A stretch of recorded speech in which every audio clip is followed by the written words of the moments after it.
What happens when a man who's given up on love meets a woman who's fighting for her life? When Marcus Chen thought his world had crumbled with divorce papers and sole custody of his 8-year-old daughter, he never imagined that a chance encounter at a community center would lead him to Elena Rodriguez, a woman 180 days clean, rebuilding herself one day at a time. They said a recovering addict and a broken single father could never build something lasting. But what they discovered together would prove that sometimes the most beautiful love stories bloom from the deepest soil of struggle, and that healing. Two broken hearts can create something stronger than either ever dreamed possible. Before we jump back in, tell us where you're tuning in from. And if this story touches you, make sure you're subscribed, because tomorrow I've saved something extra special for you. The fluorescent lights in the Riverside Community Center buzzed like angry wasps, casting harsh shadows across the linoleum floor that had seen better decades. Marcus Chen sat hunched in a plastic chair, his shoulders carrying the weight of another sleepless night, another morning of burnt toast and his daughters. Questions he couldn't answer. Around him, other parents shuffled through the motions of the mandatory co-parenting class, court-ordered therapy disguised as helpful guidance. He checked his phone for the third time in 5 minutes.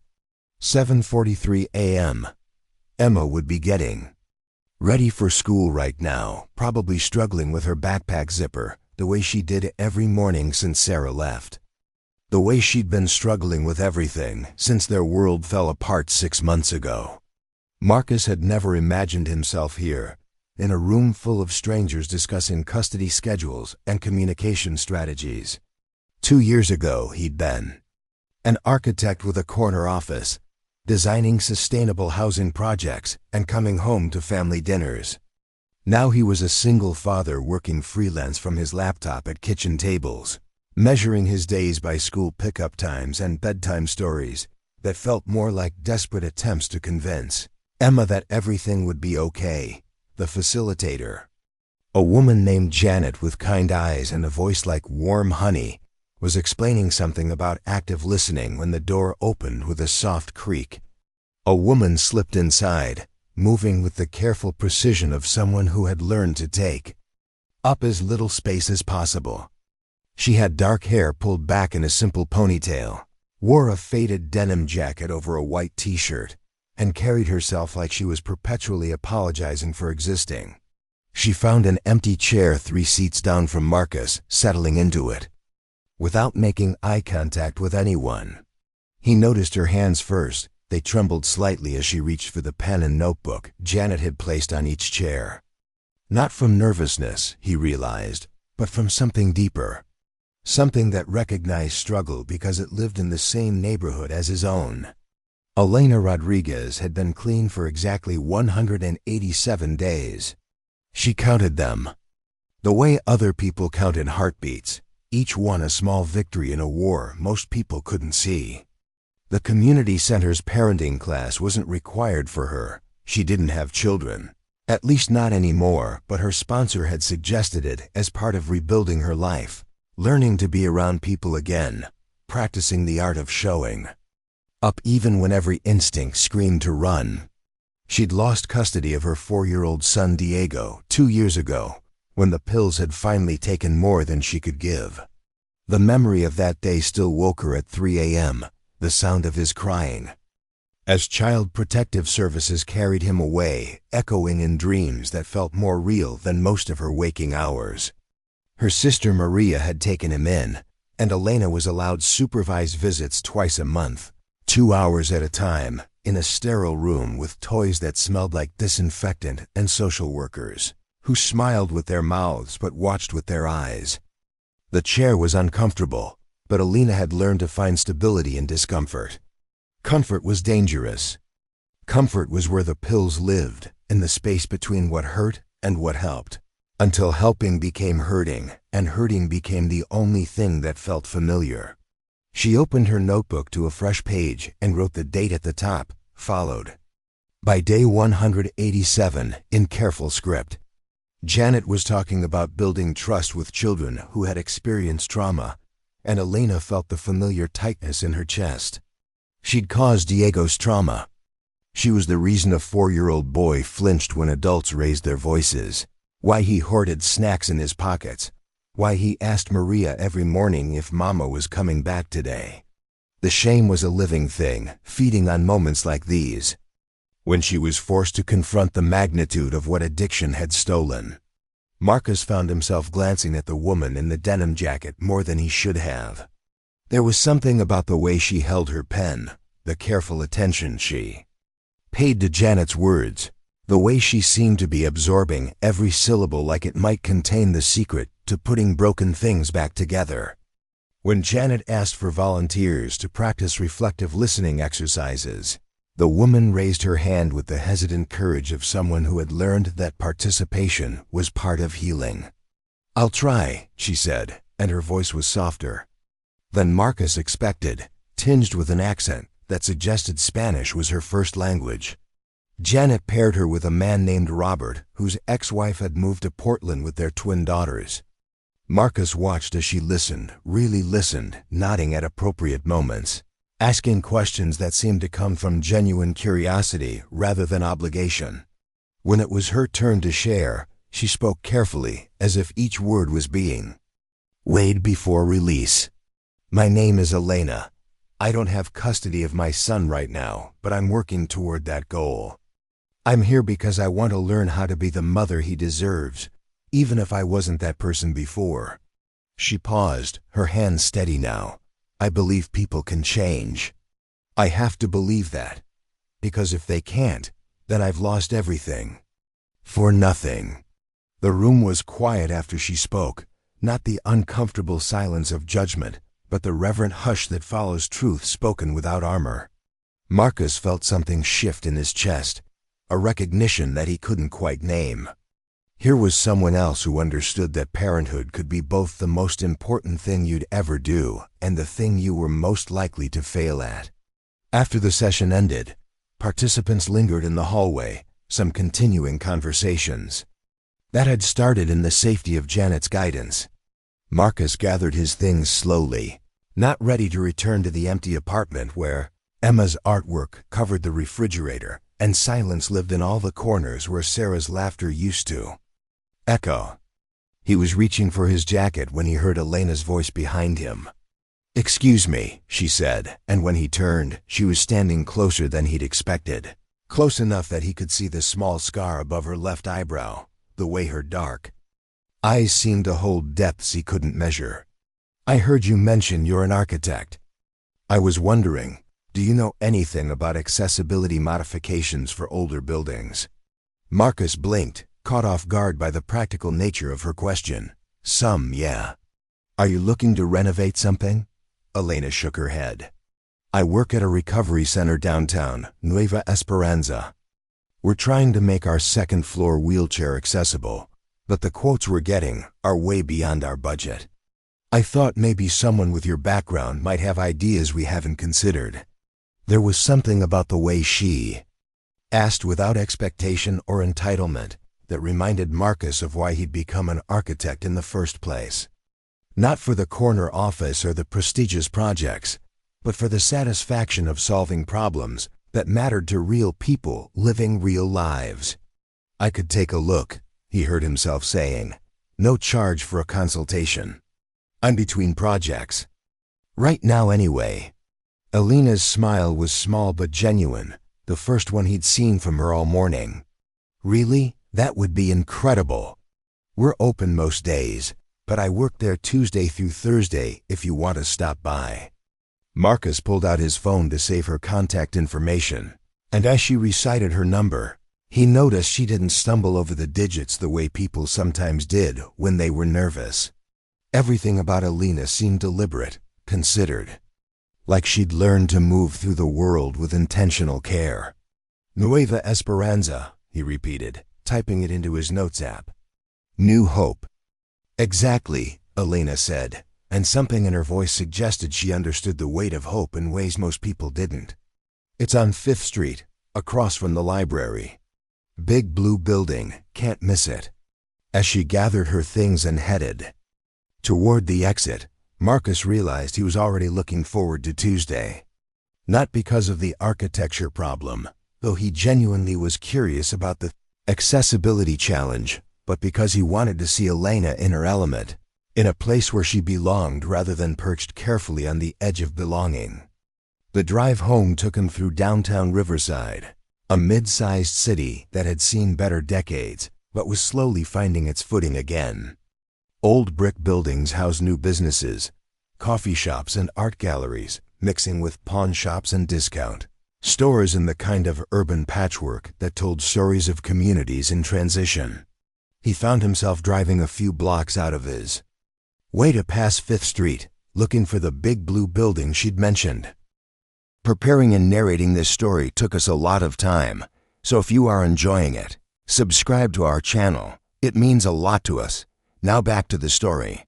Nueva Esperanza sat between a used bookstore and a restaurant that advertised authentic Mexican food in both English and Spanish.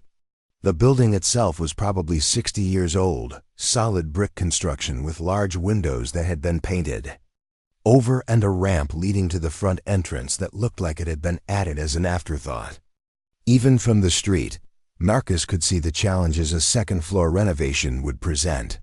The building's age meant it predated modern accessibility requirements, and retrofitting elevators or lifts into structures that weren't designed for them was always complex and expensive. But as he sat at the red light, studying the building's facade, Marcus felt his mind beginning to work in the way it did when presented with an interesting problem. There were always solutions people hadn't considered, approaches that prioritized function over convention. Maybe what Nueva Esperanza needed wasn't a traditional elevator, but something more creative, more suited to their specific needs and budget constraints. Emma was waiting on the front steps when he pulled into their apartment complex, her backpack drooping off one shoulder and her dark hair escaping from the ponytail he'd attempted that morning. She was 8 years old and had inherited Sarah's ability to communicate entire emotional states through facial expressions. Today's expression suggested mild annoyance mixed with relief. "You're late," she announced as he approached. "Mrs. Patterson was about to call you." Marcus checked his phone. 3:15. School had ended at 3, and he was supposed to pick Emma up at 3:10. The parenting class had run longer than expected, and traffic had been heavier than usual. In the before times, Sarah would have handled pickup while he finished work calls or meetings. Now every small delay felt like evidence of his inadequacy as a single parent. "Sorry, kiddo," he said, unlocking their apartment door. "How was school?" Emma shrugged, which was her standard response to most questions these days. She disappeared into her room while Marcus started the familiar routine of after-school snack preparation, homework supervision, and the delicate negotiation of screen time limits. It was a routine they'd established through trial and error over the past 6 months, finding rhythms that work even when nothing else seemed to. At dinner, grilled cheese sandwiches and tomato soup, one of the 5 meals Marcus had mastered since becoming a full-time single parent. Emma looked up from her bowl with the serious expression she wore when preparing to ask important questions. "Dad, why do some people need help to stop doing bad things?" Marcus set down his spoon, recognizing this as one of those parenting moments that could shape how his daughter understood the world. Emma had been in therapy since the divorce, and her counselor had helped her develop language for asking about things that confused or worried her. "What kind of bad things are you thinking about?" he asked carefully. "Like drugs and stuff." Madison's mom told her that some people can't stop taking drugs even when they want to, and that's why Madison's uncle has to live in a special place now. Emma took a bite of sandwich, chewing thoughtfully. "But I don't understand why someone would start doing something they couldn't stop." Marcus thought about Elena, about the careful way she'd moved through the morning, the intentionality behind every gesture, about the tremor in her hands and the way she'd counted days like a rosary of small victories. Sometimes people start doing things because they're hurting, and those things make the hurt feel smaller for a little while, he said slowly. But some things that make hurt feel smaller also make everything else in life feel smaller too, including the good things. And sometimes people need help remembering how to feel the good things again. Emma nodded solemnly. Like how I needed help learning to ride a bike without training wheels. Sort of like that, yeah.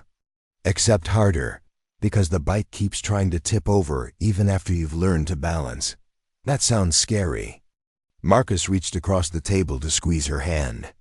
It is scary. But people can learn to balance again, especially when they have help from people who care about them. That night, after Emma was asleep and the apartment had settled into its evening quiet, Marcus found himself thinking about Elena's question at the community center. Not just the practical question about accessibility modifications, but the way she'd asked it like someone accustomed to advocating for others rather than herself. He pulled out his laptop and spent an hour researching Nueva Esperanza, learning about their programs and services. The recovery center offered residential treatment, outpatient counseling, job training, and something called family reunification support. Their website featured testimonials from people who had completed their programs, photos of graduation ceremonies and employment fairs, statistics about success rates and community impact. It was the kind of place that did important work with limited resources, the kind of organization that probably spent more time applying for grants than they did on marketing. Marcus bookmarked several pages about innovative accessibility solutions for older buildings, thinking about ramps and lifts and creative approaches to vertical transportation. But mostly he thought about Elena, about the careful way she'd spoken, about her son and her measured hope about becoming the mother he deserved. There was something about her combination of fragility and strength that reminded him of the historic buildings. He loved to renovate structures that had survived decades of neglect or misuse but still held the bones of something beautiful, something worth preserving and restoring. Tuesday arrived wrapped in October sunshine and the kind of crisp air that made everything feel possible. Marcus dropped Emma at school and drove downtown earlier than necessary, parking across from Nueva Esperanza and studying the building in daylight. The blue paint was faded but cheerful, and someone had planted flowers in large pots flanking the entrance. A small sign in the window advertised recovery support groups, all welcome, in both English and Spanish. The front door opened as he sat considering his approach, and Elena emerged wearing scrubs and carrying a clipboard. She looked different in her work environment, more confident, more at home in her own skin. When she spotted his car, she waved and jogged across the street with the easy grace of someone comfortable moving through the world. "You actually came," she said through his open window, and her smile was brighter than the one he'd seen at the community center. "I wasn't sure if you'd have time." "I said I would," Marcus replied, climbing out of his car. "Besides, I'm curious about the challenge. Accessibility is one of my favorite problems to solve." Elena led him into the building, explaining the layout as they walked. The first floor housed the main reception area, several counseling offices, a large group meeting room, and a kitchen where residents could practice life skills. The second floor, currently accessible only by a narrow staircase, contained additional offices, a computer lab, and space that could be converted into additional treatment rooms as their programs expanded. "We've looked into traditional elevators," Elena said as they climbed the steep stairs, "but the installation would require major structural modifications that we can't afford. We've also gotten quotes on chairlifts, but they only work for one person at a time and don't help with moving equipment or supplies." Marcus examined the stairwell, noting the solid construction and the space constraints. At the top of the stairs, he studied the layout of the second floor, measuring distances with his practiced eye and considering load-bearing walls and traffic flow patterns. "How many people need to access this floor on a typical day?" he asked. "Right now, just staff, maybe 6 or 8 people. But if we can make it accessible, we'd move some of our group programs up here. The natural light is better." And it would. Give us space to expand our family counseling services. Elena showed him the room where they hoped to conduct family therapy sessions. A bright space with large windows overlooking a small park. This is where parents work with their kids during reunification, she explained. Right now we have to use the first floor, but there's not enough privacy. Families need space to have hard conversations without feeling like everyone can hear. Marcus understood. Privacy was precious when you were rebuilding relationships that addiction had damaged. He thought about Emma, about the conversations they'd had since Sarah left, about how vulnerable it felt to navigate parenthood without the buffer of a partner to share the weight of getting it right. As Elena continued the tour, pointing out spaces and explaining their programs, Marcus found himself watching her more than the building. In this environment, she moved with purpose and authority. She knew everyone they passed, greeting residents by name and asking specific questions about their progress. A young man named Carlos showed her a certificate he'd earned in computer literacy. An older woman named Patricia asked about scheduling a meeting with her caseworker. Elena responded to each interaction with genuine interest and what seemed like encyclopedic knowledge of everyone's individual circumstances. How long have you worked here?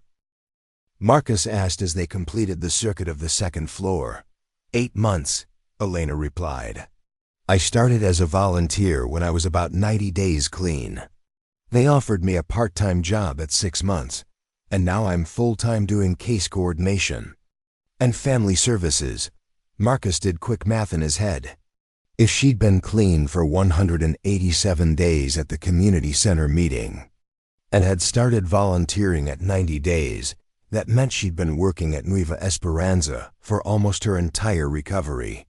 It spoke to either remarkable dedication or remarkable faith from the people who'd hired her, probably both. That's a fast trajectory, he observed. Elena's expression grew more serious. I have incentives most people don't have, she said. My son Diego is 4 years old. I see him twice a month right now, but I'm working toward getting overnight visits. Then weekends, then hopefully someday custody again. Every milestone I hit at work, every day I stay clean. Every skill I learn brings me closer to being his mom again, instead of just someone he visits. The raw honesty of her explanation hit Marcus in a place he hadn't expected.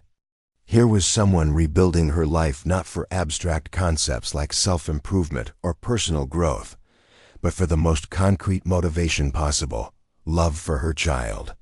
It reminded him of the desperate determination he'd felt in those early weeks of single parenthood, when every small success felt like evidence that he might actually be capable of raising Emma alone.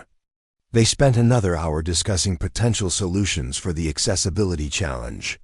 Marcus took measurements and photos, asked questions about budget constraints and timeline requirements.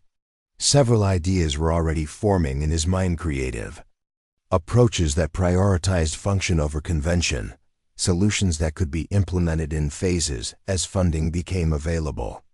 As they walked back downstairs, Elena stopped at the reception desk to check her messages. The woman behind the desk, a Latina woman in her 50s with graying hair and kind eyes, looked up as they approached. Carmen, this is Marcus, the architect I told you about, Elena said.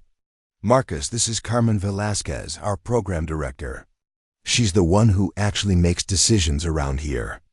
Carmen stood to shake Marcus's hand, her grip firm and her gaze direct. Elena says you might have ideas about making our second floor accessible. Please tell me they don't involve knocking down walls or spending money we don't have. Marcus laughed. Actually, I think there might be some options you haven't considered. Nothing that involves major structural changes, and most of it could be done in phases as funding allows. Carmen's eyebrows rose with interest. I'm listening. Marcus spent 20 minutes outlining his preliminary ideas. Instead of a traditional elevator, he suggested a platform lift that could be installed in the existing stairwell with minimal structural modification. For moving equipment and supplies, He proposed a small dumbwaiter system that could be retrofitted into a utility closet that backed up to the stairwell. For emergency egress, he recommended exploring grants for exterior fire escapes that could double as accessible entrances. The platform lift alone would solve 80% of your access issues, he explained. It's not as fast as an elevator, but it's a fraction of the cost and can be installed without major renovation. The dumbwaiter handles materials transport, and the exterior access provides backup options and could potentially qualify for safety grants. Carmen listened intently, asking practical questions about timelines and maintenance requirements.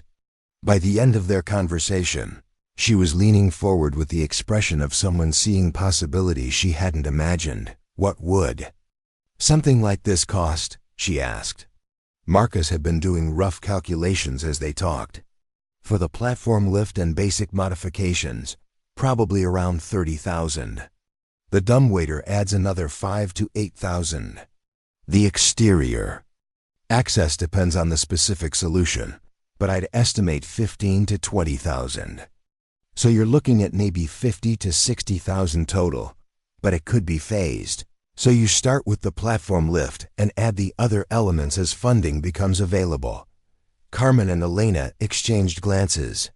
That's about half what we were quoted for elevator installation, Carmen said slowly. And it doesn't require 6 months of construction that would disrupt your programs, Marcus added. Elena was quiet as Carmen asked follow-up questions about contractors and timelines.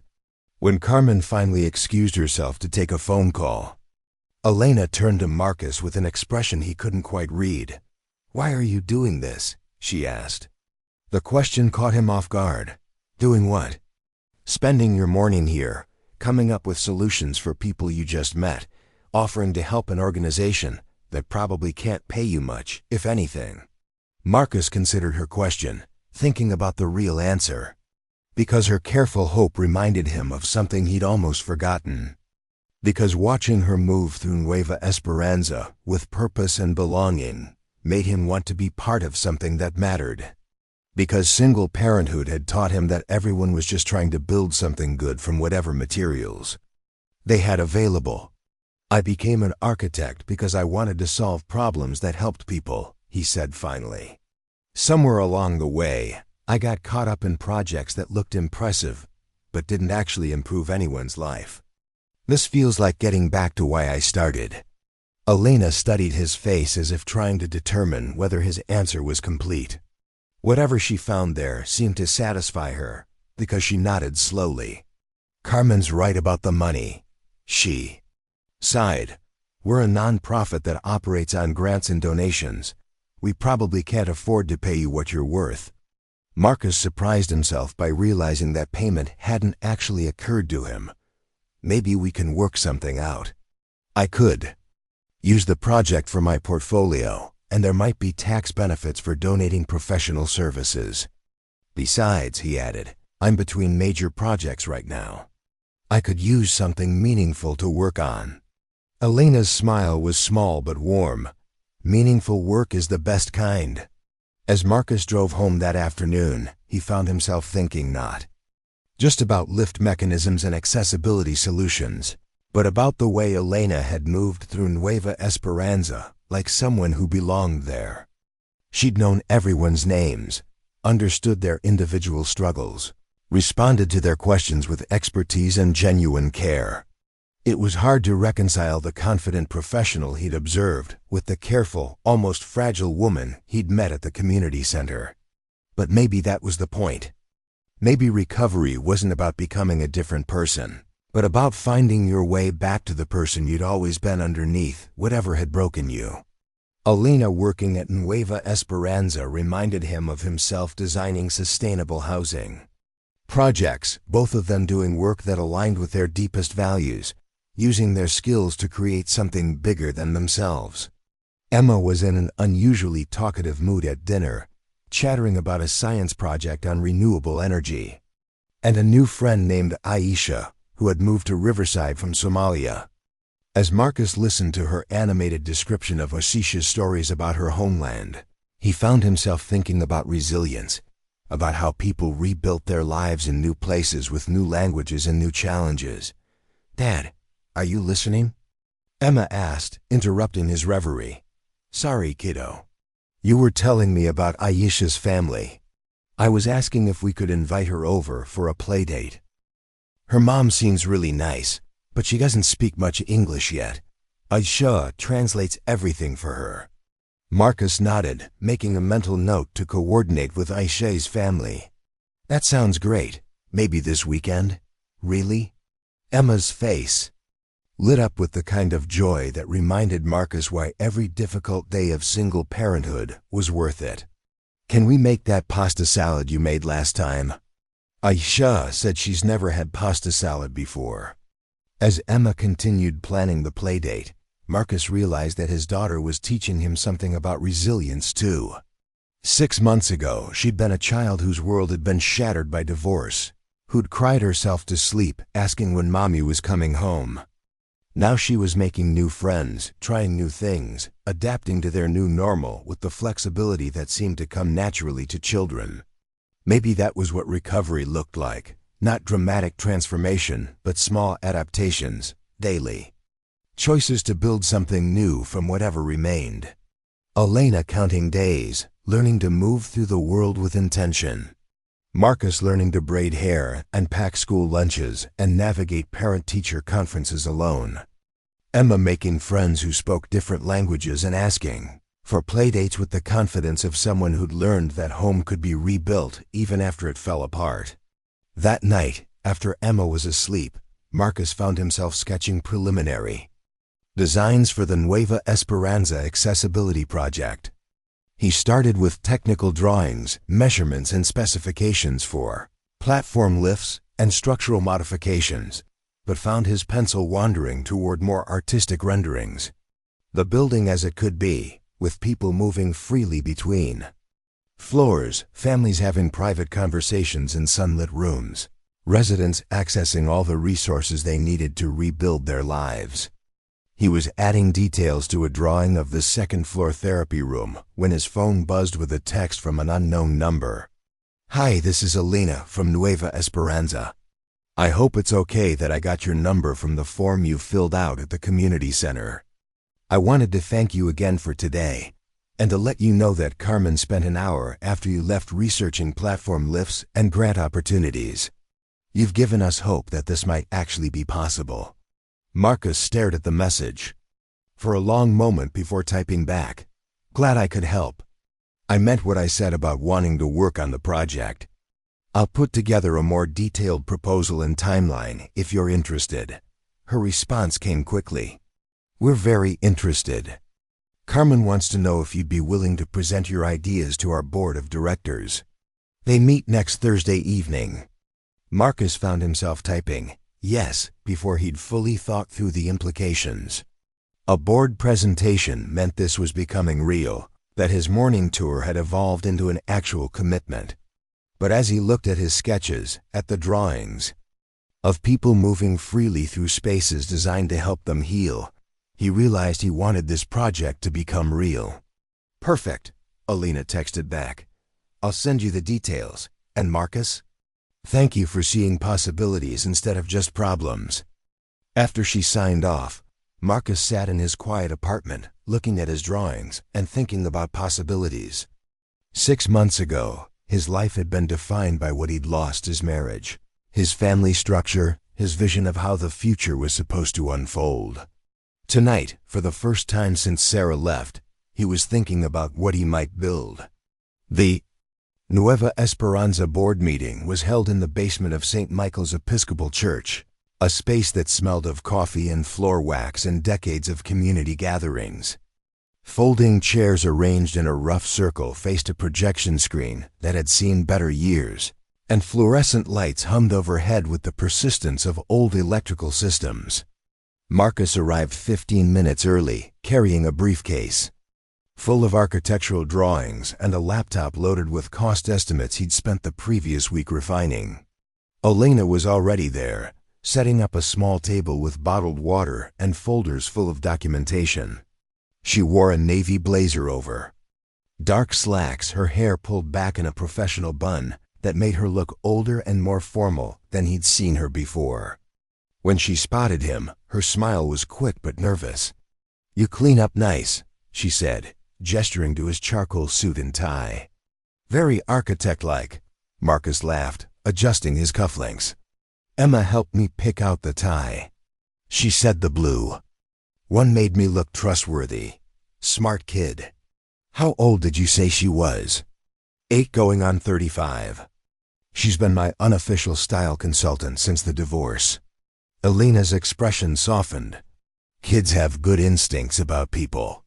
If she approved the tie, you're probably going to do fine tonight." Board members began arriving in small groups, their conversations creating a low murmur that mixed with the sound of chairs scraping against linoleum. Marcus watched them settle into the circle, noting the mix of professional attire and casual clothes. The range of ages and ethnicities that suggested Nueva Esperanza drew support from across Riverside's diverse community. Carmen entered with a woman Marcus hadn't met, someone in her 60s with silver hair and the bearing of someone accustomed to running meetings. She moved directly to Elena, speaking in rapid Spanish while gesturing toward Marcus. Elena nodded and approached him. "That's Dr. Maria Santos, our board chair," Elena explained. "She wants to meet you before we start." Dr. Santos had the kind of handshake that suggested she'd spent decades earning respect in rooms where she was often the only woman or the only Latina. Her English carried the faint accent of someone who'd learned it as a second language, but spoke it with complete fluency. "Mr. Chen, Elena tells me you have ideas about our accessibility challenges that don't involve bankrupting the organization." "I hope so," Marcus replied. "I've been researching options that prioritize functionality within realistic budget constraints." Dr. Santos studied him with the direct gaze of someone skilled at reading people quickly. "What's your experience with nonprofit work?" The question was fair, and Marcus had anticipated it. "Limited professional experience, but I've learned that constraints often lead to better design solutions than unlimited budgets. When you have to be creative with resources, you focus on what actually matters." Spoken like someone who's worked with real-world limitations, Dr. Santos nodded approvingly. "We'll start in 10 minutes. Elena will introduce you, then you'll have 20 minutes to present your ideas. Board members will ask questions, but don't take anything personally. We've all learned to be skeptical of promises that sound too good to be true." As the meeting began, Marcus found himself studying the dynamics of the group. Dr. Santos ran the meeting with efficient warmth, moving through agenda items with the skill of someone who understood that volunteers' time was precious. There was discussion of grant applications, updates on program outcomes, and a lengthy conversation about staffing challenges that made it clear Nueva Esperanza operated on financial margins that would terrify most business owners. When Elena stood to introduce him, Marcus noticed the subtle shift in her posture, the way she commanded attention without seeming to demand it. Marcus Chen is an architect who specializes in sustainable design and adaptive reuse of existing structures, she began. He's proposed solutions for our second-floor accessibility that could be implemented in phases as funding allows, with total costs significantly lower than traditional elevator installation. Marcus moved to the front of the room, connecting his laptop to the aging projector. His first slide showed the current building layout, with the problematic staircase highlighted in red. The second showed his proposed modifications, with different phases coded in green, blue, and yellow. "The core challenge," he began, "is that this building predates accessibility requirements, but its solid construction makes it ideal for retrofitting with modern solutions. Instead of fighting the existing structure, I'm proposing we work with it." He walked them through each phase of his plan. The platform lift that could be installed within the existing stairwell footprint, the dumbwaiter system that utilized unused vertical space behind a utility closet, The exterior fire escape that could double as accessible access, while improving overall building safety. Phase 1 focuses on getting people upstairs safely and independently, Marcus explained, showing detailed drawings of the platform lift installation. This addresses your immediate needs and costs approximately $30,000, which I understand is within your current capital budget. A board member raised her hand. What about maintenance costs? I've heard horror stories about mechanical lifts breaking down constantly. Marcus had researched this extensively. Modern platform lifts are actually very reliable, with maintenance costs averaging about $800 per year. More importantly, they're designed to fail safely. If something goes wrong, the platform locks in place rather than falling. He continued through Phase 2 and 3, explaining how each addition built on the previous improvements while addressing different aspects of accessibility and functionality. When he reached his final slide, a rendering of the completed second floor with people using all the proposed features, the room was quiet in a way that suggested focused attention rather than polite tolerance. Dr. Santos leaned forward. These cost estimates, are they realistic? We've been quoted much higher numbers for much less comprehensive solutions. I've gotten preliminary bids from 3 contractors I've worked with before, Marcus replied. These numbers include installation, permits, and a 15% contingency for unexpected issues. The platform lift manufacturer offers financing options that could reduce upfront costs if that's helpful. An older man Marcus hadn't been introduced to spoke up. What's your fee structure for this project? This was the question Marcus had been expecting and dreading. He'd spent considerable time thinking about how to answer it honestly without sounding either desperate for work or dismissive of the value of his professional services. I'm proposing to donate the design and project management services, he said. Nueva Esperanza would pay only for materials, contractor labor, and permits. In exchange, I'd use this project for my portfolio and as a case study for future nonprofit work. The room was silent for a moment. Then Dr. Santos spoke. Mr. Chen, that's an extraordinarily generous offer. May I ask what motivates such generosity? Marcus glanced at Elena, who was watching him with an expression of curious attention. I became an architect because I wanted to solve problems that matter to people's daily lives. This project does that in a way most of my recent work hasn't. Also, he paused, considering how much personal information to share. I'm a single father. I understand what it's like to need support systems that work and to value organizations that help families stay together. After Marcus finished his presentation, the board spent 30 minutes asking detailed questions about timelines, contractor selection, and project oversight. Their questions were informed and practical, suggesting this was a group that had learned to evaluate proposals carefully. When Dr. Santos finally called for a vote, the yes was unanimous. As board members gathered their belongings and began informal conversations, Elena approached Marcus with a smile that seemed brighter than the fluorescent lighting warranted. That was incredible, she said. I've never seen Dr. Santos look that excited about a facilities project. She seems like someone who doesn't get excited about things that aren't actually exciting, Marcus replied, packing his laptop back into its case. She's a retired pediatrician who's been advocating for underserved communities for 40 years. If she thinks your plan will work, it probably will. Carmen joined them, carrying a folder thick with papers. Marcus, I need you to meet with our lawyer next week to formalize the donation agreement and make sure we're handling the tax implications correctly. Can you do Tuesday afternoon? As details were discussed and next steps planned, Marcus found himself committed to a project that would consume significant time over the next several months. A year ago, you would have calculated the opportunity cost, considered how pro bono work might affect his ability to pursue paying clients. Tonight, Listening to Elena and Carmen discuss how improved accessibility would expand their family reunification programs, he felt energized in a way he hadn't experienced since before his marriage fell apart. The parking lot was nearly empty when Marcus and Elena finally emerged from the church basement. October air carried the promise of winter, sharp enough to make them walk quickly toward their cars. Elena stopped beside a Honda Civic that had clearly seen many years of faithful service. "Can I buy you coffee?" she asked.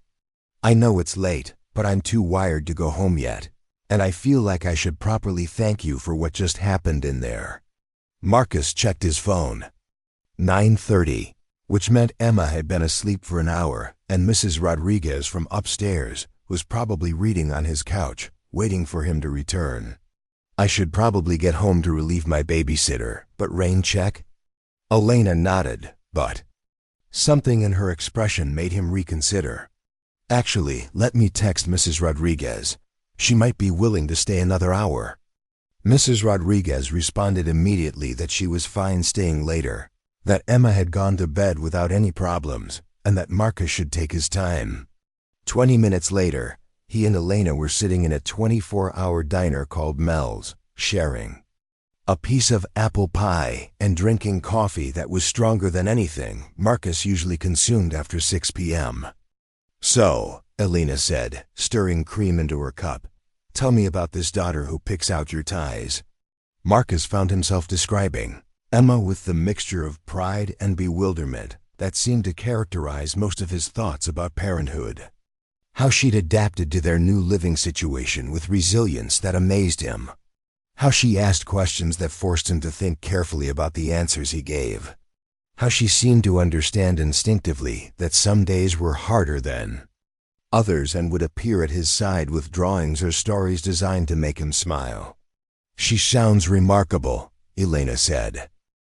"Divorce is hard on kids, but it sounds like she's got a dad who's working hard to make sure she feels secure." "I have no idea what I'm doing most of the time," Marcus admitted. "Before Sarah left, I was the fun weekend parent who helped with homework and played games. Sarah handled most of the actual parenting, the scheduling, the emotional support, the day-to-day problem solving.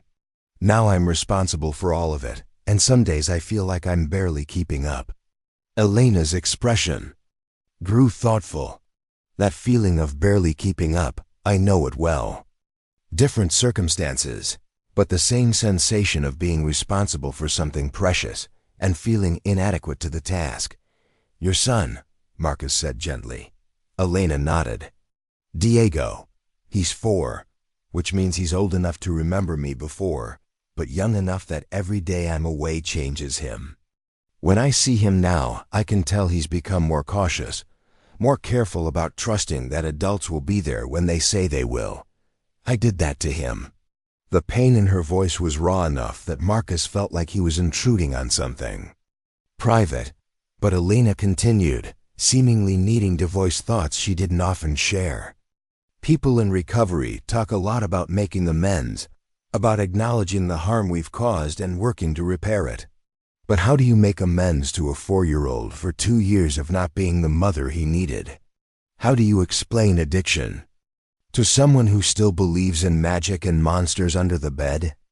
Marcus thought about Emma's questions about why some people couldn't stop doing bad things, about her desire to understand the world in terms that made sense to her 8-year-old logic. "Maybe you don't explain it," he said slowly. "Maybe you just show him, day by day, that you're someone he can count on now. Kids are remarkably good at living in the present when the present feels safe." Elena looked at him with an expression of surprised gratitude. "That's what my sponsor says. She tells me to focus on being the mother Diego needs today, not on punishing myself for the mother I wasn't yesterday." "Smart sponsor. She's incredible. 15 years clean, raised 3 kids as a single mom, went back to school, and became a social worker. She's living proof that people can completely rebuild their lives." Elena paused. "She's also the one who suggested I start coming to the parenting class, even though I don't have custody yet." Marcus understood the wisdom in that suggestion. Elena's careful attention during the sessions, her thoughtful questions and genuine engagement with other parents' struggles, it was all preparation for the reunification she was working toward. They talked for another hour, the conversation meandering from parenting challenges to work stories to observations about Riverside's ongoing urban renewal efforts. Marcus learned that Elena had grown up in the city, that she'd been a nursing student before addiction derailed her education, that she spoke 3 languages and had once considered joining the Peace Corps. Elena learned that Marcus had moved to Riverside for Sarah's job, that he'd never intended to stay but had grown to love the city's combination of small-town community and urban amenities, that he'd been designing sustainable housing projects since before it was fashionable because he believed architecture could help address climate change. When Elena finally glanced at her phone and realized it was nearly midnight, they both seemed surprised by how much time had passed. "I should let you get home to Emma," she said, reaching for her wallet. "And I should let you get some sleep before work tomorrow." Marcus left money on the table for both their portions of the check, ignoring Elena's protests. "Besides, you bought the coffee. I've got the pie." In the parking lot, Elena hesitated beside her car. "Marcus, can I ask you something personal? After the conversation we just had, I think we're past worrying about personal boundaries." She smiled at that. "When you were going through your divorce, did you ever feel like you were starting your whole life over? Like everything you thought you knew about yourself turned out to be wrong?" Marcus considered the question, thinking about those early weeks when Sarah had moved out and he'd been alone with Emma for the first time. The overwhelming responsibility, the moments of panic when he'd realized how much he'd depended on Sarah's competence to navigate daily life. "Yeah," he said. "I felt like I'd been playing a role for so long that I didn't know who I actually was underneath it. Husband, father, successful architect, they were all identities that depended on other people or external validation. When the marriage ended, I had to figure out which parts of me were real and which parts were just performance." Elena nodded slowly. "That's exactly it. Addiction taught me to be someone I didn't recognize, but recovery is teaching me that I'm not sure I knew who I was before either. Sometimes I feel like I'm discovering myself for the first time at 32. Maybe that's not such a bad thing," Marcus suggested. "Most people never get the chance to consciously choose who they want to be as adults. They just become whoever circumstances and expectations shape them into." "You think there's an advantage to having your life fall apart?" Marcus unlocked his car, considering the question. "I think there's an advantage to being forced to rebuild from the foundation up. You get to be intentional about what you include in the reconstruction." As he drove home through Riverside's quiet streets, Marcus thought about intentional reconstruction. 6 months ago, his life had been defined by Loss's marriage, his family structure, his assumptions about how the future would unfold. Tonight, he was thinking about what he was choosing to build in place of what had fallen apart. A relationship with Emma that was deeper and more honest than his previous weekend father role. Work that aligned with his values rather than just paying the bills. And maybe, possibly, a connection with someone who understood that the most beautiful things often grew from the most broken ground. Mrs. Rodriguez was dozing on his couch when he arrived home, a mystery novel open across her chest. She woke when he closed the door, gathering her things with the efficient movements of someone who'd raised 6 children of her own. Emma was perfect as always, she reported in the mixture of English and Spanish that characterized most of their conversations. She did her homework, brushed her teeth, and went to bed right on time. She asked if you were helping people tonight.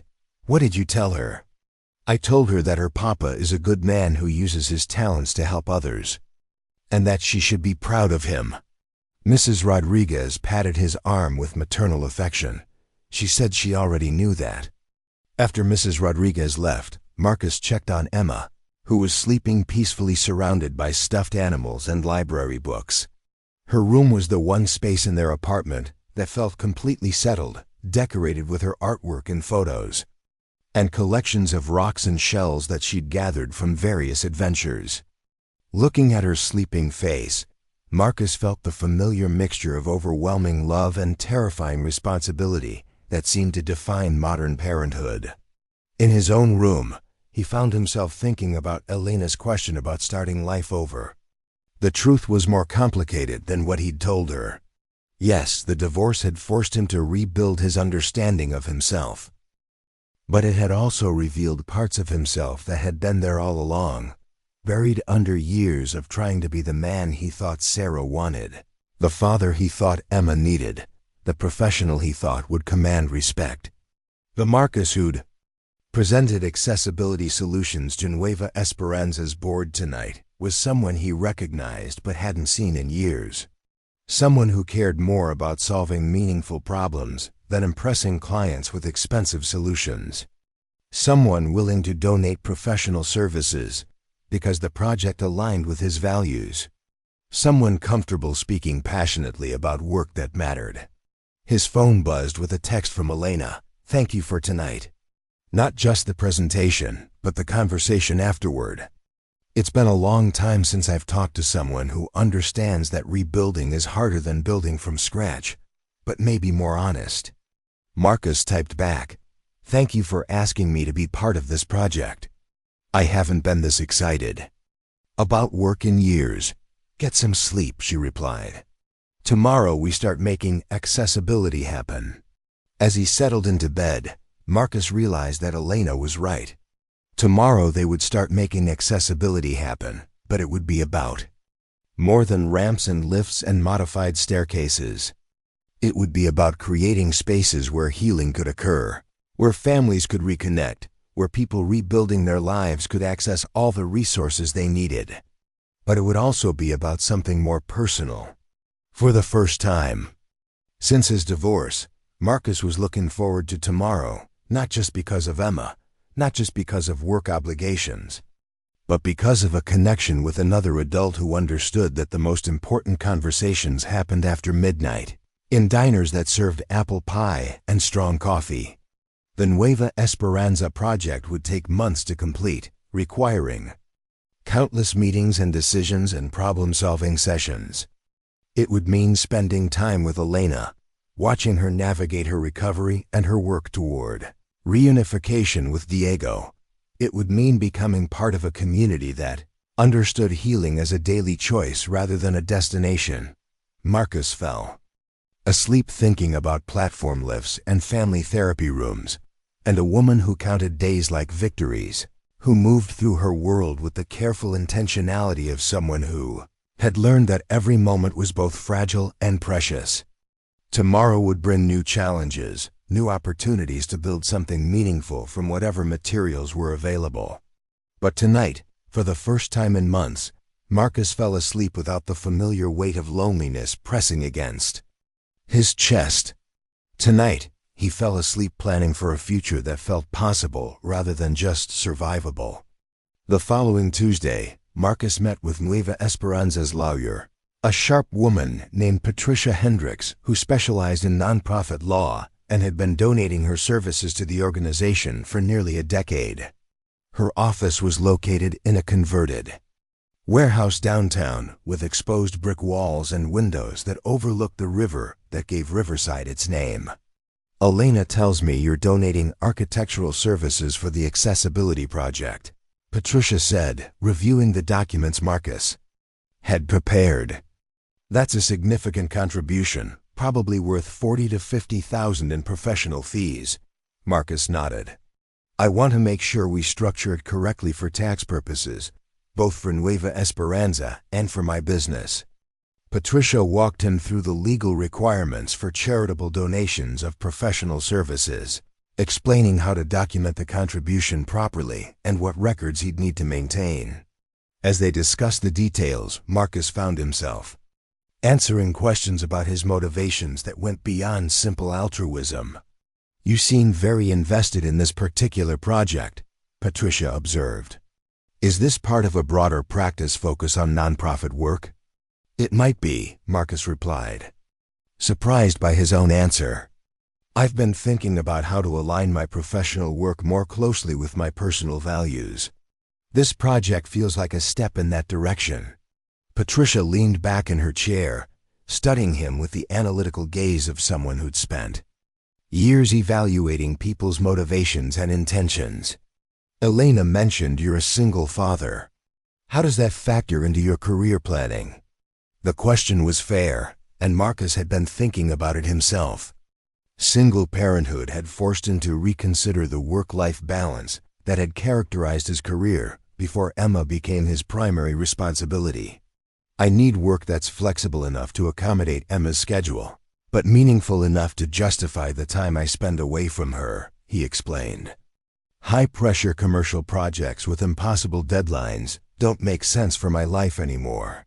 Projects like Nueva Esperanza, where I can control the timeline and the scope while doing work that actually matters, seem like a better fit.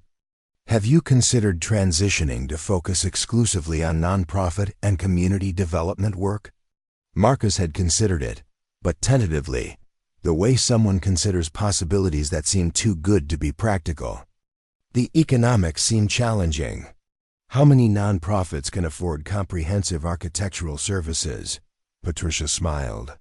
More than you might think, especially if you're creative about funding sources. There are grants specifically for accessibility, improvements, foundation funding for community development projects, corporate sponsorships for high-visibility community initiatives. The key is learning to think like a nonprofit executive rather than a traditional architect. She spent another 30 minutes explaining alternative funding models for community-focused architectural work, introducing concepts Marcus had never considered. Project-based consulting that could be funded through multiple grants. Partnerships with community development corporations that leveraged government incentives. Collaborative approaches where multiple nonprofits shared the cost of comprehensive planning services. Elena also mentioned you might be interested in presenting your Nueva Esperanza solutions to other organizations facing similar challenges. Patricia added, there's a regional conference next month where you could showcase innovative approaches to accessibility retrofitting. By the time Marcus left Patricia's office, his understanding of his professional possibilities had expanded significantly. The Nueva Esperanza project wasn't just a one-time, charitable contribution. It could be the foundation for a practice focused on community development and nonprofit support.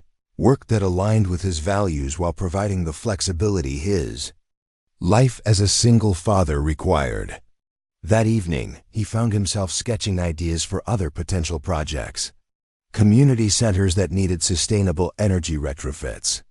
Homeless shelters that could benefit from innovative space planning. Affordable housing developments that prioritized both environmental sustainability and human dignity. Emma discovered him at the kitchen table surrounded by drawings and asked if he was designing something new. Maybe, Marcus replied. I'm thinking about what kinds of buildings I want to spend my time creating.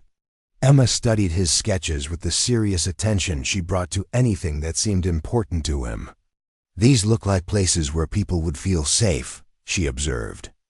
Marcus looked at his drawings through Emma's eyes, seeing them as expressions of safety and community, rather than technical challenges and design solutions. That's exactly what they are, kiddo. Places where people feel safe. Like our apartment? Marcus considered the question. Their apartment had become a sanctuary after the chaos of divorce, a space where he and Emma had learned to be a family of two.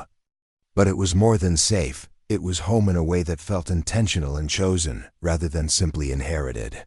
Like our apartment, he agreed. But for people who need different kinds of safety. Emma nodded with the matter-of-fact acceptance. That characterized her approach to concepts that adults found complicated.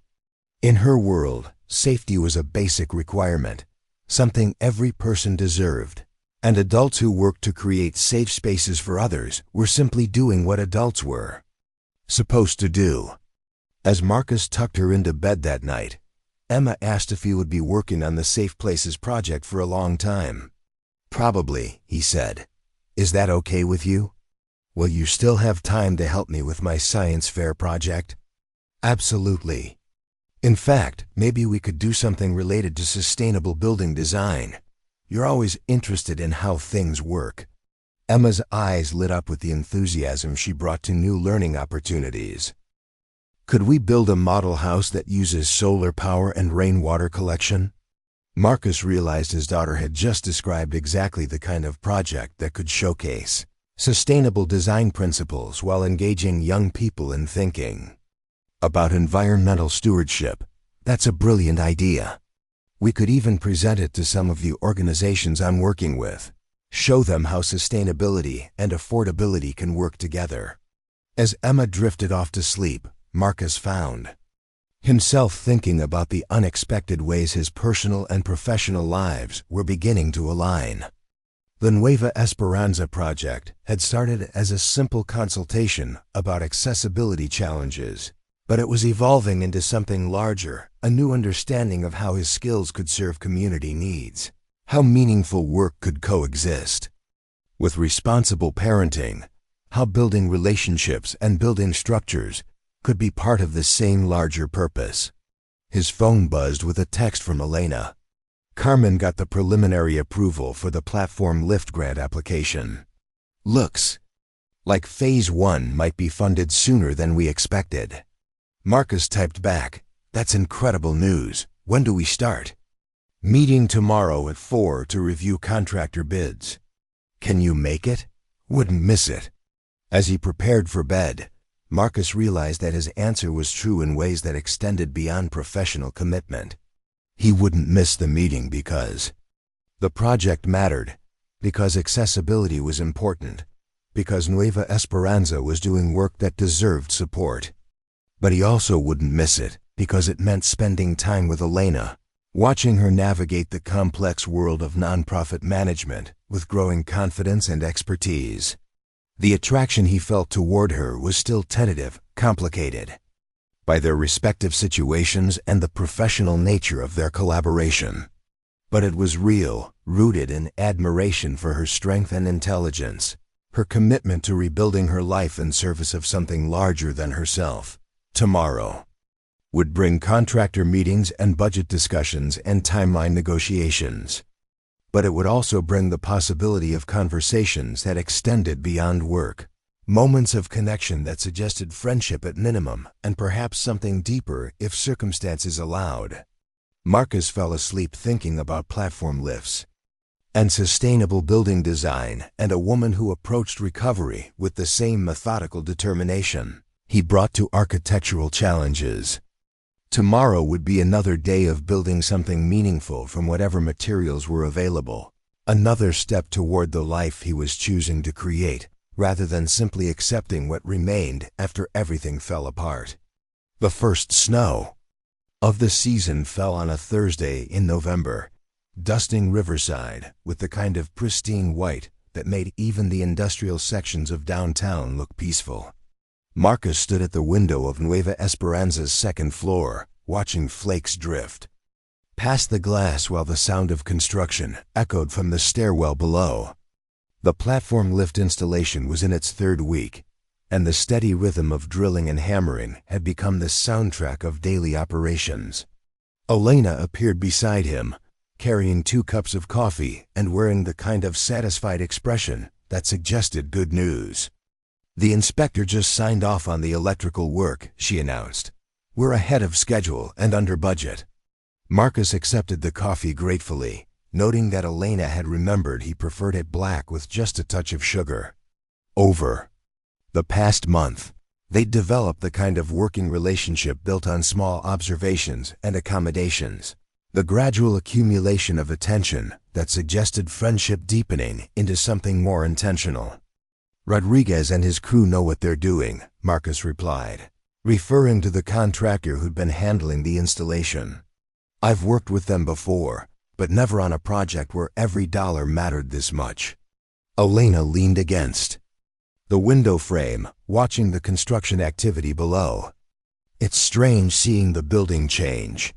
For 8 months, that staircase felt like this insurmountable barrier. Now it's just going to be another way to move between floors. Marcus understood the metaphor she wasn't quite making.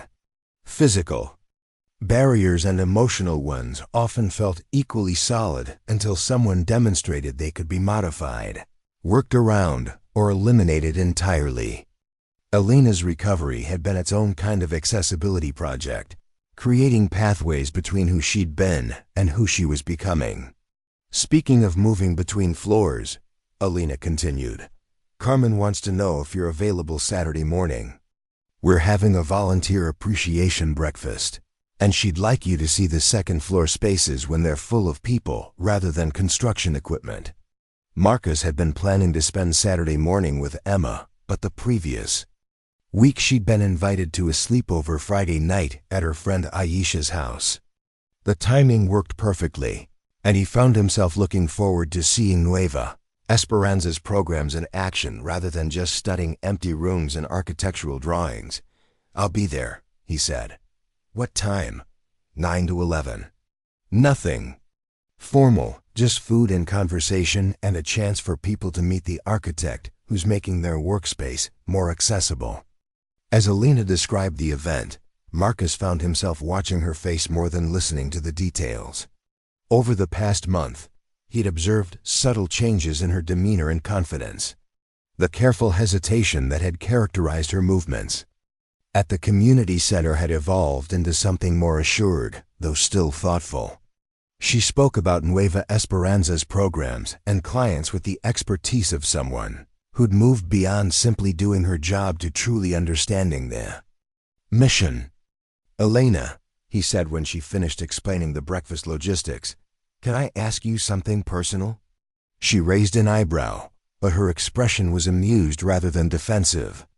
After all the personal conversations we've had over late night coffee, I think we're past asking permission. How are things going with Diego? I know you mentioned the supervised visits, but I haven't wanted to pry. Elena's expression grew more serious but not closed off. They're good, really good actually. We had a breakthrough last month during one of our visits. He was building with Legos, and instead of just playing by himself while I watched, started asking me to help. Small thing, but it felt like he was beginning to trust that I'd be there for the whole 2 hours. Marcus could imagine how significant that moment must have been. Emma had gone through her own period of testing after the divorce, checking repeatedly whether Marcus would actually show up when he said he would, whether his promises could be trusted after so many changes had happened beyond her control. The social worker says I might be approved for unsupervised visits after the new year, Elena continued. 4 hours instead of 2, and we could leave the facility. Go to the park. Maybe get lunch together. It feels like this impossible gift, having that much time with him. That's incredible, Elena. You've worked so hard for that. Elena's smile was small but genuine. Some days I can hardly believe it's real. For so long, getting clean felt like this abstract goal, something I was supposed to want but couldn't quite picture. But now I can see the life I'm building toward. Diego and I having real conversations. Maybe eventually having him sleep over at my apartment. Being his mom again instead of just someone he visits. Marcus thought about his own journey through single parenthood, how the impossible had gradually become simply difficult, then routine, then occasionally even joyful. Recovery seems like it follows the same pattern as learning any complex skill. At first it feels overwhelming, then you start recognizing the smaller components, then suddenly you realize you're doing things that used to seem impossible. Exactly. 6 months ago, I couldn't imagine having a job I actually cared about, or friendships that weren't built around using together, or even just making it through a whole day without counting hours until I could go to sleep. Now I'm making plans that stretch weeks and months into the future. As if to illustrate her point, Elena pulled out her phone and showed Marcus her calendar app. Look at this. Meetings scheduled through January. Visits with Diego planned for the next 6 weeks. Even vacation days blocked out for Christmas. I haven't planned more than 3 days ahead in years.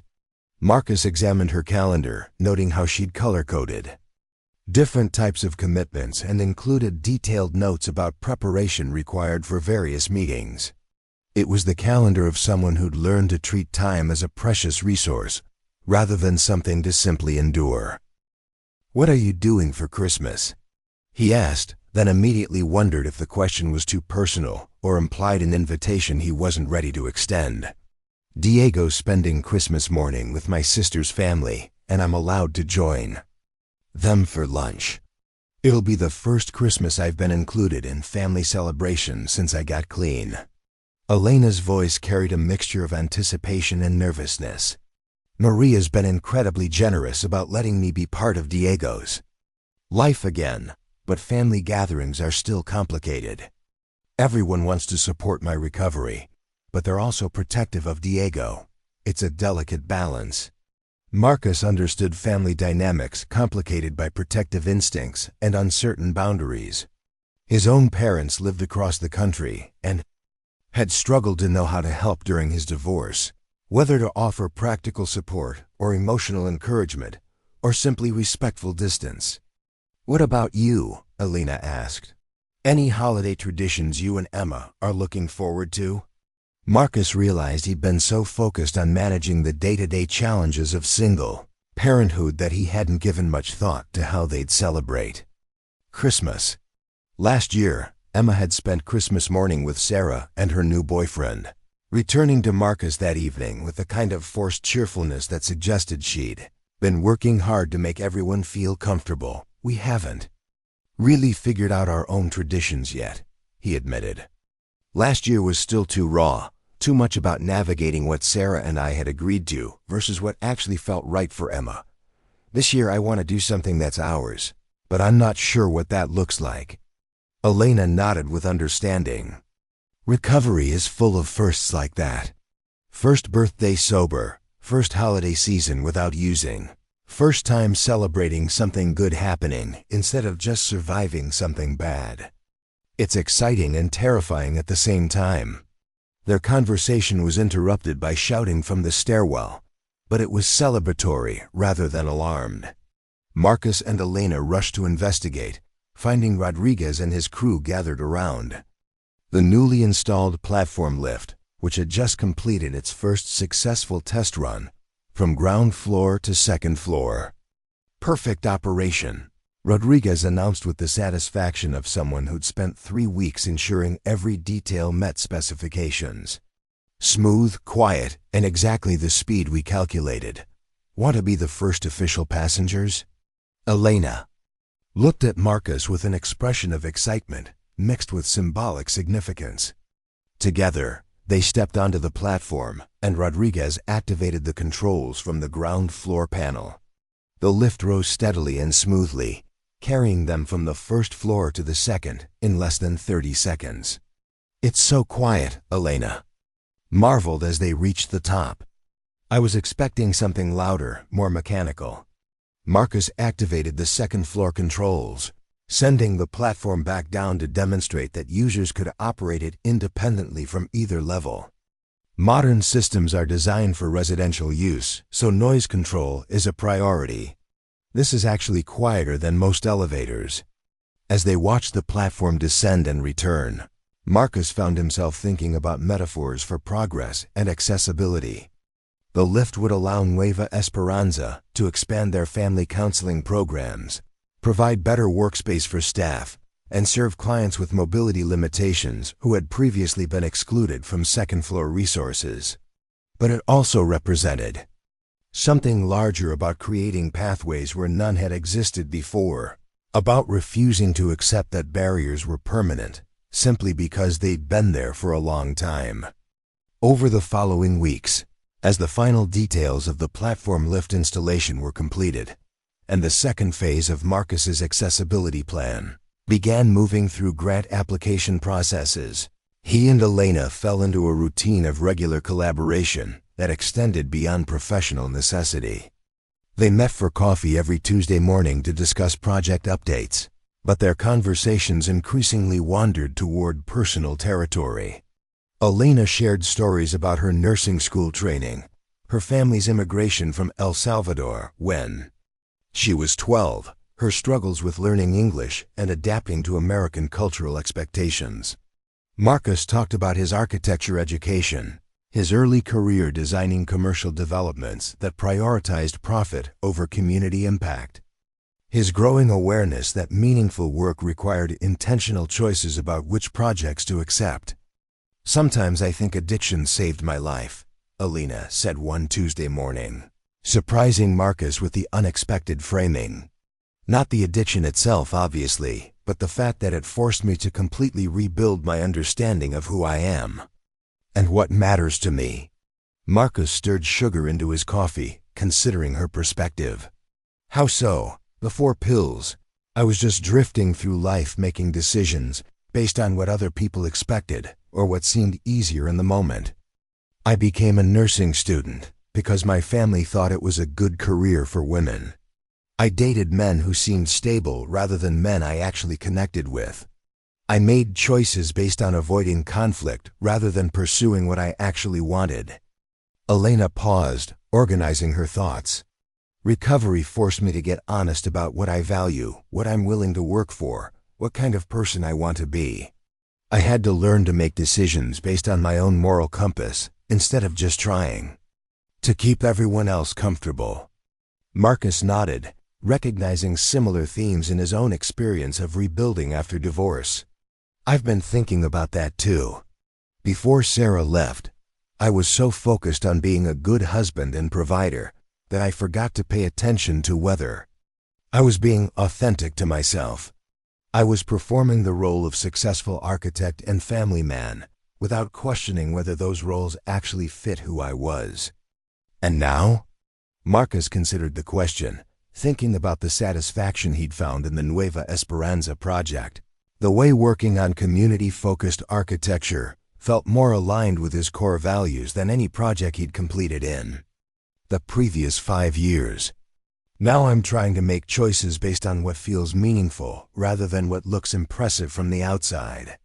It's scarier because there's less external validation, but it also feels more honest." "Scary but honest," Elena repeated. "That's a pretty good description of recovery, too." As November turned to December, Marcus found himself looking forward to their Tuesday morning conversations with an intensity that suggested his feelings for Elena had moved beyond professional collaboration and casual friendship. She was intelligent and thoughtful, with insights about human motivation and community dynamics that informed her work at Nueva Esperanza. But she was also funny in unexpected ways, prone to observations about daily life that made him see familiar things from new perspectives. More importantly, Elena seemed to understand that meaningful relationships required patience and intentionality. She never pushed for personal information he wasn't ready to share, never made assumptions about his availability or interest, never suggested that their growing friendship obligated him to anything beyond what he freely chose to offer. One Tuesday in mid-December, Elena arrived at their coffee meeting with news that shifted the context of their relationship dramatically. "I got approval for overnight visits with Diego," she announced before she'd even sat down. "Starting next month, he can stay at my apartment Friday night to Saturday evening twice a month."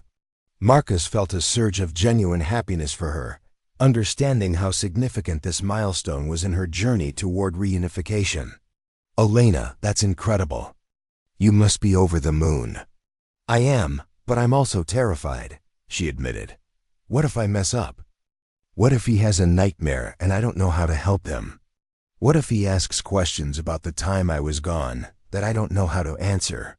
Marcus recognized the anxiety of a parent facing new responsibilities that felt simultaneously natural and overwhelming. "You know what helped me when Emma first came to live with me full-time? Realizing that being a good parent doesn't mean having all the answers. It means showing up consistently and figuring things out together." Elena looked at him with the expression of someone receiving exactly the reassurance she needed to hear. Diego's social worker said something similar. "That kids need presence and consistency more than perfection." Smart social worker. How does Diego feel about the overnight visits? Excited but cautious. He asked if he could bring his stuffed elephant and whether I'd read him the same bedtime story Maria reads. I think he's testing whether my apartment can feel like a safe place the way hers does. Marcus thought about Emma's early weeks in their new apartment, how she'd insisted on arranging her stuffed animals in exactly the same configuration every night until their new space began to feel like home. Kids are remarkably good at adapting when they feel secure. Sounds like Diego is already beginning to trust that these visits will be positive. I hope so. I've been preparing for months, child-proofing the apartment, stocking kid-friendly food, researching activities we can do together.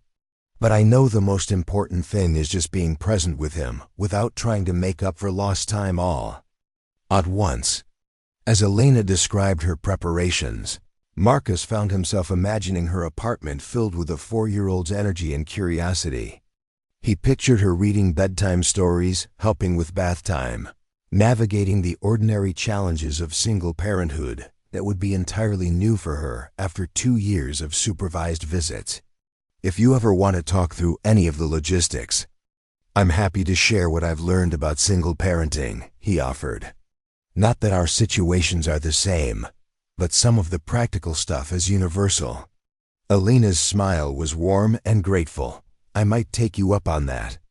Especially if Diego goes through a phase of testing boundaries the way some kids do when they're adjusting to new living situations. Over the next several weeks, as Elena prepared for Diego's first overnight visit and Marcus helped Emma navigate the social complexities of third-grade friendships, their Tuesday morning conversations became increasingly personal. Elena shared her fears about whether she was emotionally ready for the responsibilities of motherhood. Marcus talked about his struggles with balancing work demands and Emma's needs during school holidays. The Tuesday before Diego's first overnight visit, Elena was unusually quiet during their coffee meeting. She stirred her latte absently and seemed to be building up to saying something difficult. Marcus, can I tell you about the last time I saw Diego before I got clean? She finally asked. Marcus nodded, sensing this was a story Elena needed to tell and that he was privileged to hear. I was supposed to pick him up from daycare, but I was high and running late. When I finally got there, he was the only kid left, sitting with one of the teachers who was clearly annoyed at having to stay past closing time. Diego saw me and ran over like he always did, but then he stopped halfway and just looked at me. He was 3 years old, but he could tell something was wrong. Elena's voice was steady but quiet, like she was reciting facts that still carried sharp edges. I drove him to my sister's house instead of to my apartment, because some part of my brain knew I shouldn't be alone with him when I was using. But I didn't tell Maria I was high. I just said I had a work emergency and needed her to babysit. Diego kept asking why I seemed sad, why I wasn't talking to him the way I usually did. Marcus waited, understanding that interrupting would break the careful momentum Elena had built to share this memory. Maria figured out I was using before I left her house. She's a nurse too, and she recognized the signs I thought I was hiding. She told me I couldn't take Diego home with me, that I needed to get help or she'd call Child Protective Services herself. I was angry at the time, but she was right. She was protecting him from me. Elena looked up at Marcus with tears in her eyes, but her voice still controlled. The worst part was that Diego didn't understand why I was leaving him there. He kept asking when I was coming back, and I kept promising it would just be 1 night, maybe 2. But it turned into weeks, then months, then the formal custody transfer. Marcus reached across the table to touch Elena's hand, offering connection, without trying to fix what couldn't be fixed. That must have been devastating for both of you. It was. But it was also the moment I finally understood that loving him meant getting clean, even if getting clean meant losing him temporarily. I couldn't be the mother he deserved while I was using, and he deserved better than what I was capable of giving him at the time. Elena wiped her eyes with a napkin, but her expression was more resolved than sad. I'm telling you this because Friday night will be the first time in over 2 years that Diego falls asleep in my care. The first time I'll be solely responsible for his safety and happiness for more than a few hours. It feels like the biggest test of whether I've actually become someone worthy of being his mother again. Marcus understood the weight of that. Responsibility. The way parental love could feel simultaneously like the most natural thing in the world and the most overwhelming obligation imaginable. Elena, you've been proving you're worthy of being his mother for the past 8 months. The overnight visit isn't a test, it's a celebration of how much work you've already done. You really think so? I know so. I've watched you navigate complex family situations at Nueva Esperanza, handle crises with grace, advocate for people who needed someone in their corner. Those are exactly the skills that make someone a good parent. Diego is incredibly lucky to have you fighting so hard. To be part of his life again. Elena's smile was small but genuine. Thank you for saying that. And thank you for listening to the hard stuff, without trying to make it easier than it actually is. Marcus realized that Elena's willingness to share difficult truths was part of what he found so compelling about her. She didn't present herself as having overcome her past so much as carrying it consciously, using her experience with addiction and recovery to inform her work and relationships in ways that felt authentic rather than performative. Friday evening. Marcus found himself thinking about Elena and Diego as he and Emma settled into their own evening routine. Emma was building an elaborate Lego city on the living room floor while Marcus prepared dinner, and he wondered how Elena was navigating bedtime stories and the 1,000 small negotiations that characterized life with a 4-year-old. "Dad, are you dating anyone?" Emma asked suddenly, looking up from her construction project. The question caught Marcus off guard, both because of its directness and because it had emerged from what seemed like completely unrelated activity. "What makes you ask that, kiddo? You've been smiling more lately, and you check your phone more often. Plus, Mrs. Rodriguez asked me if you had a girlfriend when I saw her in the elevator yesterday." Marcus realized his feelings for Elena had apparently become visible to 8-year-old observation and neighborhood scrutiny. "I've been working on a project with someone I like spending time with, but we're not dating, we're friends." Emma considered this information with the seriousness she brought to most adult topics. "Do you want to be dating her?" Marcus paused his dinner preparation, recognizing this as an important conversation that deserved his full attention. "Maybe someday, if she's interested and if it makes sense for both of our lives. But right now we're focused on being friends and working together on something we both care about." "What kind of work?" Marcus explained the Nueva Esperanza accessibility project in terms Emma could understand, describing how architectural modifications could help people with different abilities access resources they needed. As he talked, he realized he was also describing Elena's recovery journey, metaphorically creating pathways where none had existed before, removing barriers that had seemed permanent, building spaces where healing could occur. "She sounds nice," Emma concluded. "Can I meet her sometime?" The question suggested an assumption of continuity that Marcus found both touching and slightly terrifying. Emma was beginning to imagine Elena as a potential permanent presence in their lives, which meant she was also beginning to trust that her father's happiness didn't threaten her own security. "Maybe," Marcus replied carefully. "If our friendship continues to develop and if she's comfortable meeting you." "I bet she'd like our pasta salad," Emma said, returning to her Lego construction with the matter-of-fact confidence that everything worth knowing about people could be determined by their response to her father's cooking. Saturday morning, Marcus received a text from Elena that simply said, "He slept through the night and woke up asking if we could make pancakes together. I think it's going well." Marcus typed back, "That sounds perfect. How are you holding up?" "Better than I expected. It feels natural in a way I wasn't sure it would after so much time apart. Different from before, but good different." Marcus understood what she meant about good different. His relationship with Emma had evolved similarly after the divorce, becoming more intentional and honest than it had been when he'd been the weekend parent who handled the fun activities while Sarah managed most of the actual caregiving. Sunday evening, Elena called instead of texting, her voice bright with exhaustion and accomplishment. "How did it go?" Marcus asked. "Incredible. Hard, but incredible." Diego tested some boundaries, asked some difficult questions about why I hadn't been around, but nothing I couldn't handle. And Marcus, he told me he loved me before he went to sleep last night. Just casually, like it was something he'd been saying all along. Marcus could hear the emotion in Elena's voice and understood how significant that moment must have been. "That's beautiful, Elena. It sounds like you both handled the weekend exactly right. I keep thinking about what you said about showing up consistently rather than having all the answers." When Diego asked why I had to live in a different place for a while, I just told him that sometimes adults need help learning to be better, and that I'd been working very hard to become the best mama I could be for him. He seemed satisfied with that explanation.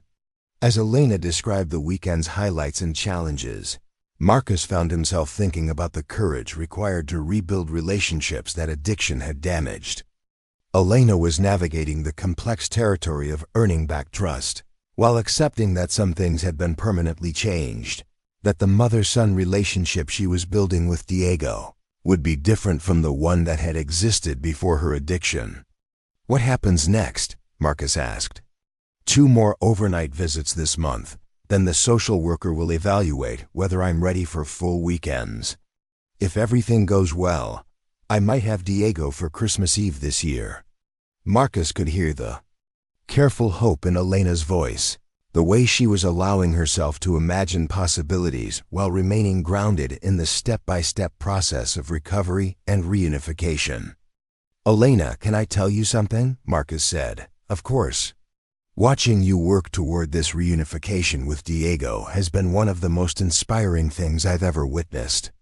The intentionality you bring to every aspect of recovery, the way you've rebuilt your life in service of being the mother he needs, it's remarkable." Elena was quiet for a moment.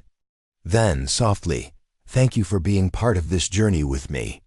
Having someone who understands how meaningful these milestones has made everything feel less isolating."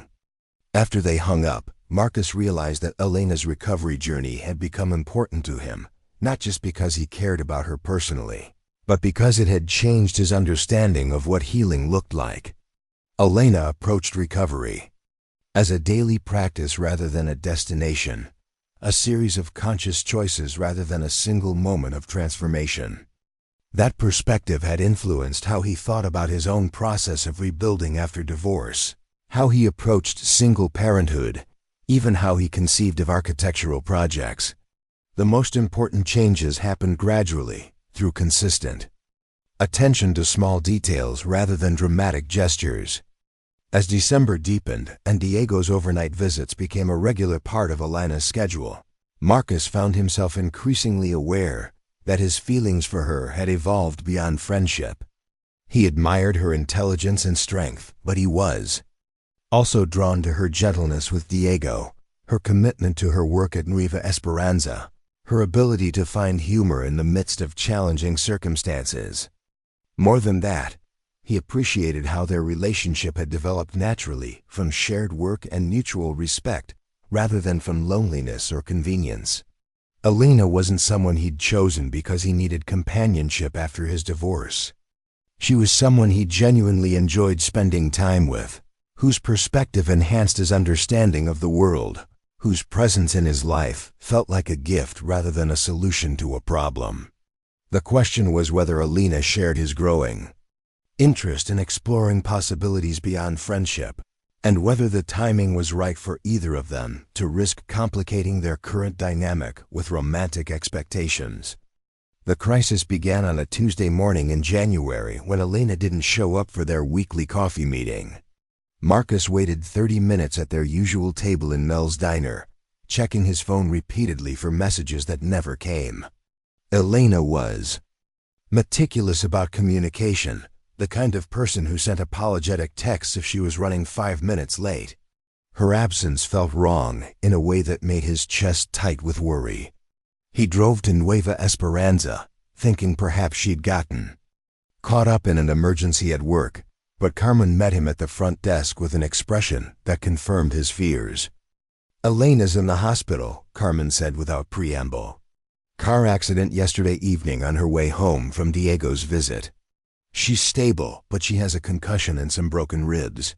They're keeping her for observation." Marcus felt the world tilt sideways. "Is she okay? Can I see her?" Carmen's expression softened slightly. "She's been asking for you. Riverside General, room 412. But Marcus, there's something else you need to know." The other driver ran a red light and hit her passenger side. Diego was in the car. The words hit Marcus like physical blows. "Is he?" "He's fine. Bruised and shaken up, but fine." Elena made sure he was in his car seat correctly, which probably saved his life.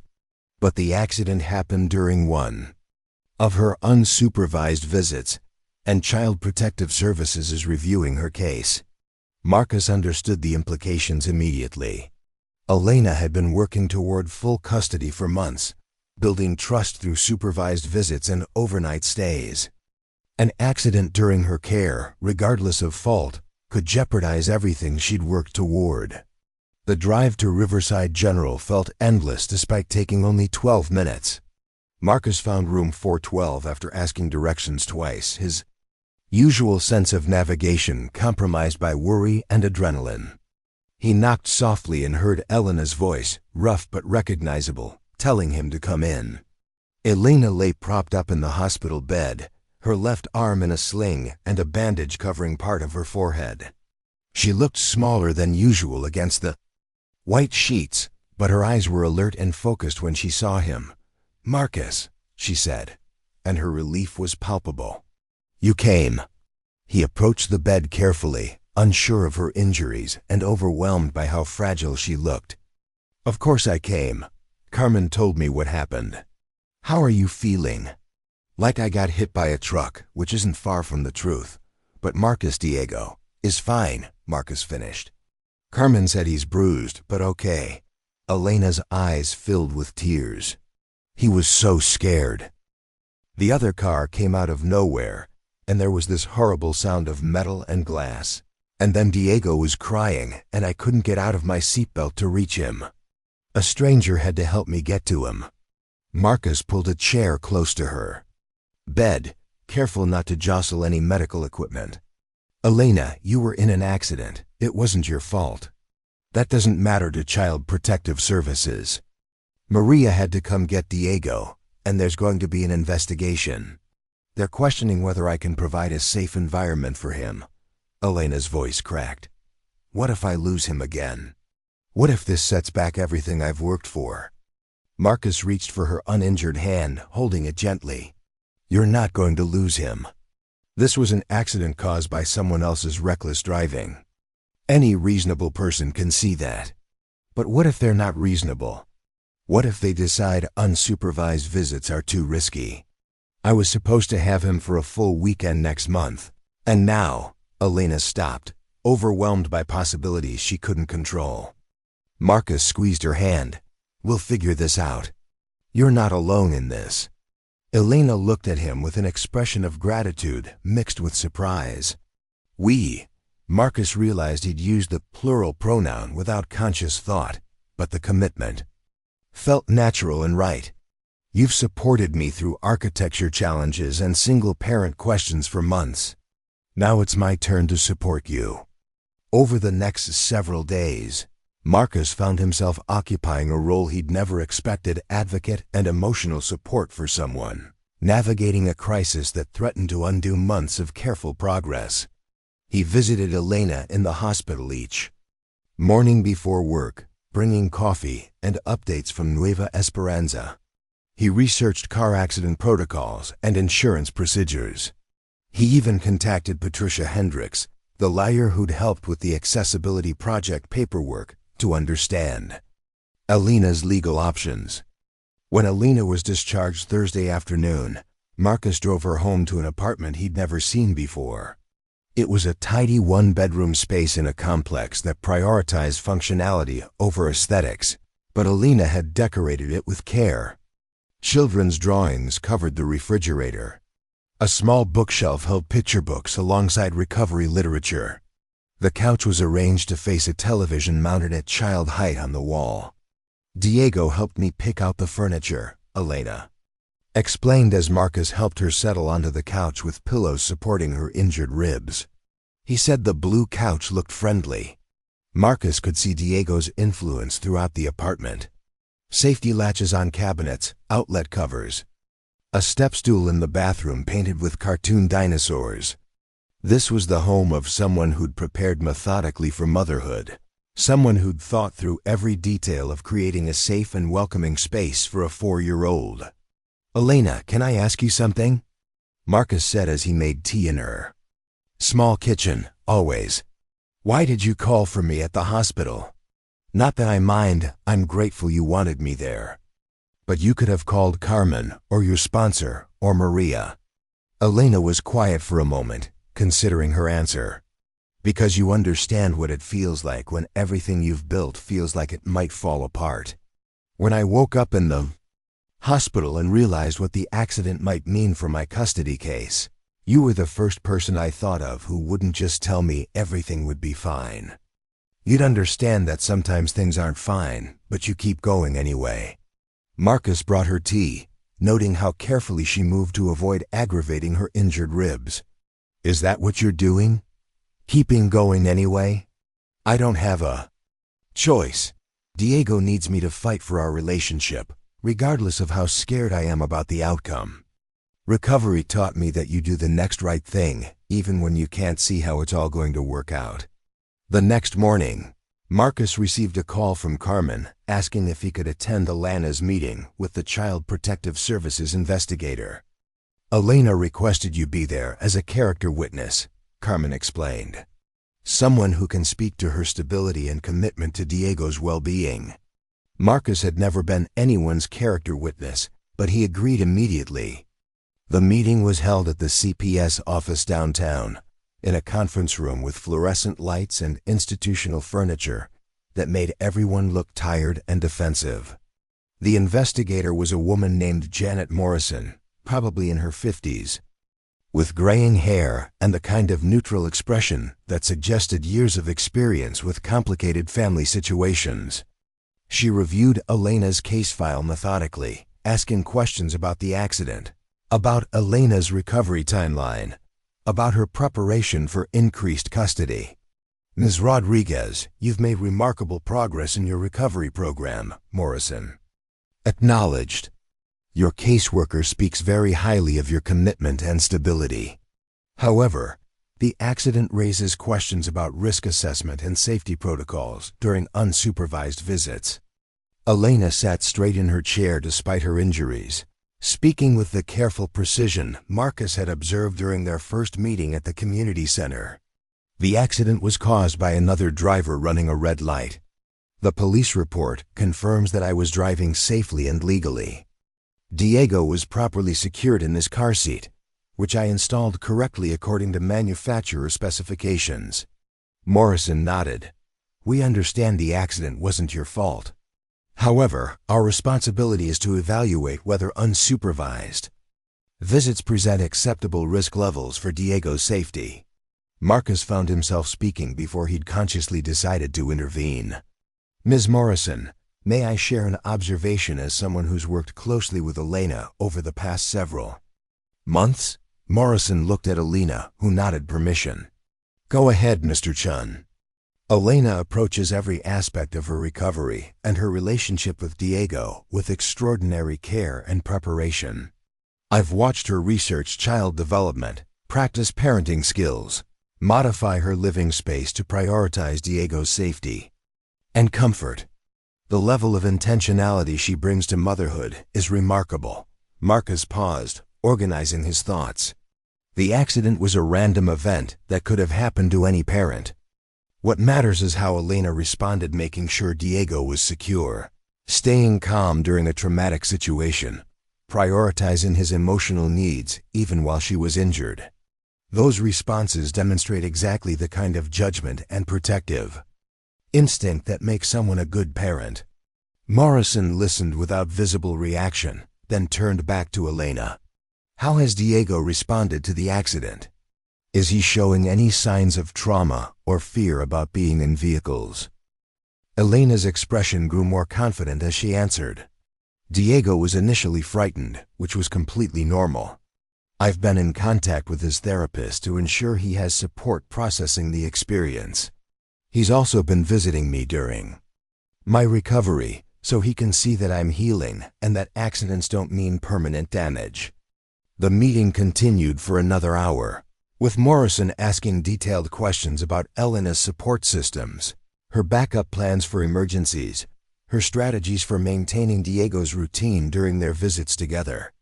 Elena answered each question thoughtfully, demonstrating the kind of comprehensive preparation that suggested someone who took parental responsibility seriously. When Morrison finally closed Elena's file, her expression had shifted slightly toward something that might have been approval. Ms. Rodriguez, I'm recommending that your unsupervised visits continue as scheduled. The accident, while unfortunate, doesn't indicate any failure of judgment or preparation on your part. Your progression toward increased custody will proceed according to the original timeline. Elena's relief was visible, but she maintained her composure until Morrison left the conference room. Then she turned to Marcus with tears in her eyes. Thank you, she said simply. I don't think I could have articulated why the accident shouldn't derail everything without your perspective on what good parenting actually looks like. Marcus realized that speaking on Elena's behalf had felt natural and right, not just because he cared about her, but because he genuinely believed in her capacity for motherhood. Over the months they'd worked together, he'd observed her patience, her thoughtfulness, her ability to prioritize others' needs without losing sight of her own boundaries and limitations. You would have been fine without me, Marcus said. But I'm glad I could help. As they left the CPS office together, Elena walking slowly but steadily, Marcus found himself thinking about the ways crisis could clarify feelings and priorities. The accident had been terrifying, but it had also demonstrated how much Elena's well-being mattered to him, how instinctively he'd moved into a supportive role when she needed help. Marcus, can I ask you something? Elena said as they reached their cars, always. Would you like to have dinner with me this weekend? Nothing fancy, just take out at my apartment. I want to properly thank you for everything you've done, and I'd like to spend time together that isn't about work or crisis management.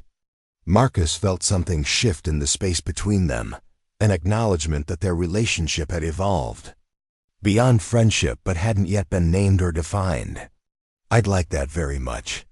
Saturday evening, Marcus arrived at Elena's apartment carrying Thai food from her favorite restaurant and a bottle of sparkling cider. Elena answered the door, wearing jeans and a soft sweater, moving more easily than she had earlier in the week, but still careful about her injured ribs. You didn't have to dress up, she said, noting his button-down shirt and dark slacks. I wanted to, Marcus replied honestly. This feels like an occasion worth dressing up for. They ate dinner on her couch, sharing pad thai and green curry, while watching the snow fall outside her living room window. The conversation was easier than Marcus had expected, flowing naturally from recovery stories to architecture projects to observations about Riverside's ongoing development. Can I tell you something? Elena said as they finished eating. Marcus nodded, settling back against the couch cushions. The accident made me realize how much I've come to depend on your friendship. Not in an unhealthy way, but in the way people depend on relationships that make them feel more grounded and capable.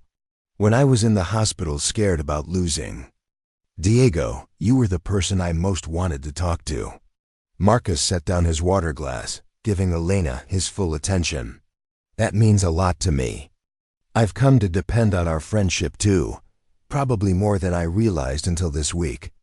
Elena tucked her legs under herself, careful not to aggravate her injuries. Marcus, I need to be honest about something. I'm attracted to you. I have been for months. But I've been afraid to say anything because my recovery is still relatively new, and because I didn't want to complicate our working relationship or risk losing your friendship. Marcus felt his heart rate increase, not from anxiety but from relief and anticipation. Elena, I'm attracted to you too. I've been thinking about it for weeks, wondering if you might feel the same way, wondering if the timing was right for either of us. What do you think about the timing now? Elena asked softly. Marcus considered the question seriously. Elena was almost a year into recovery, demonstrating consistent stability and growth.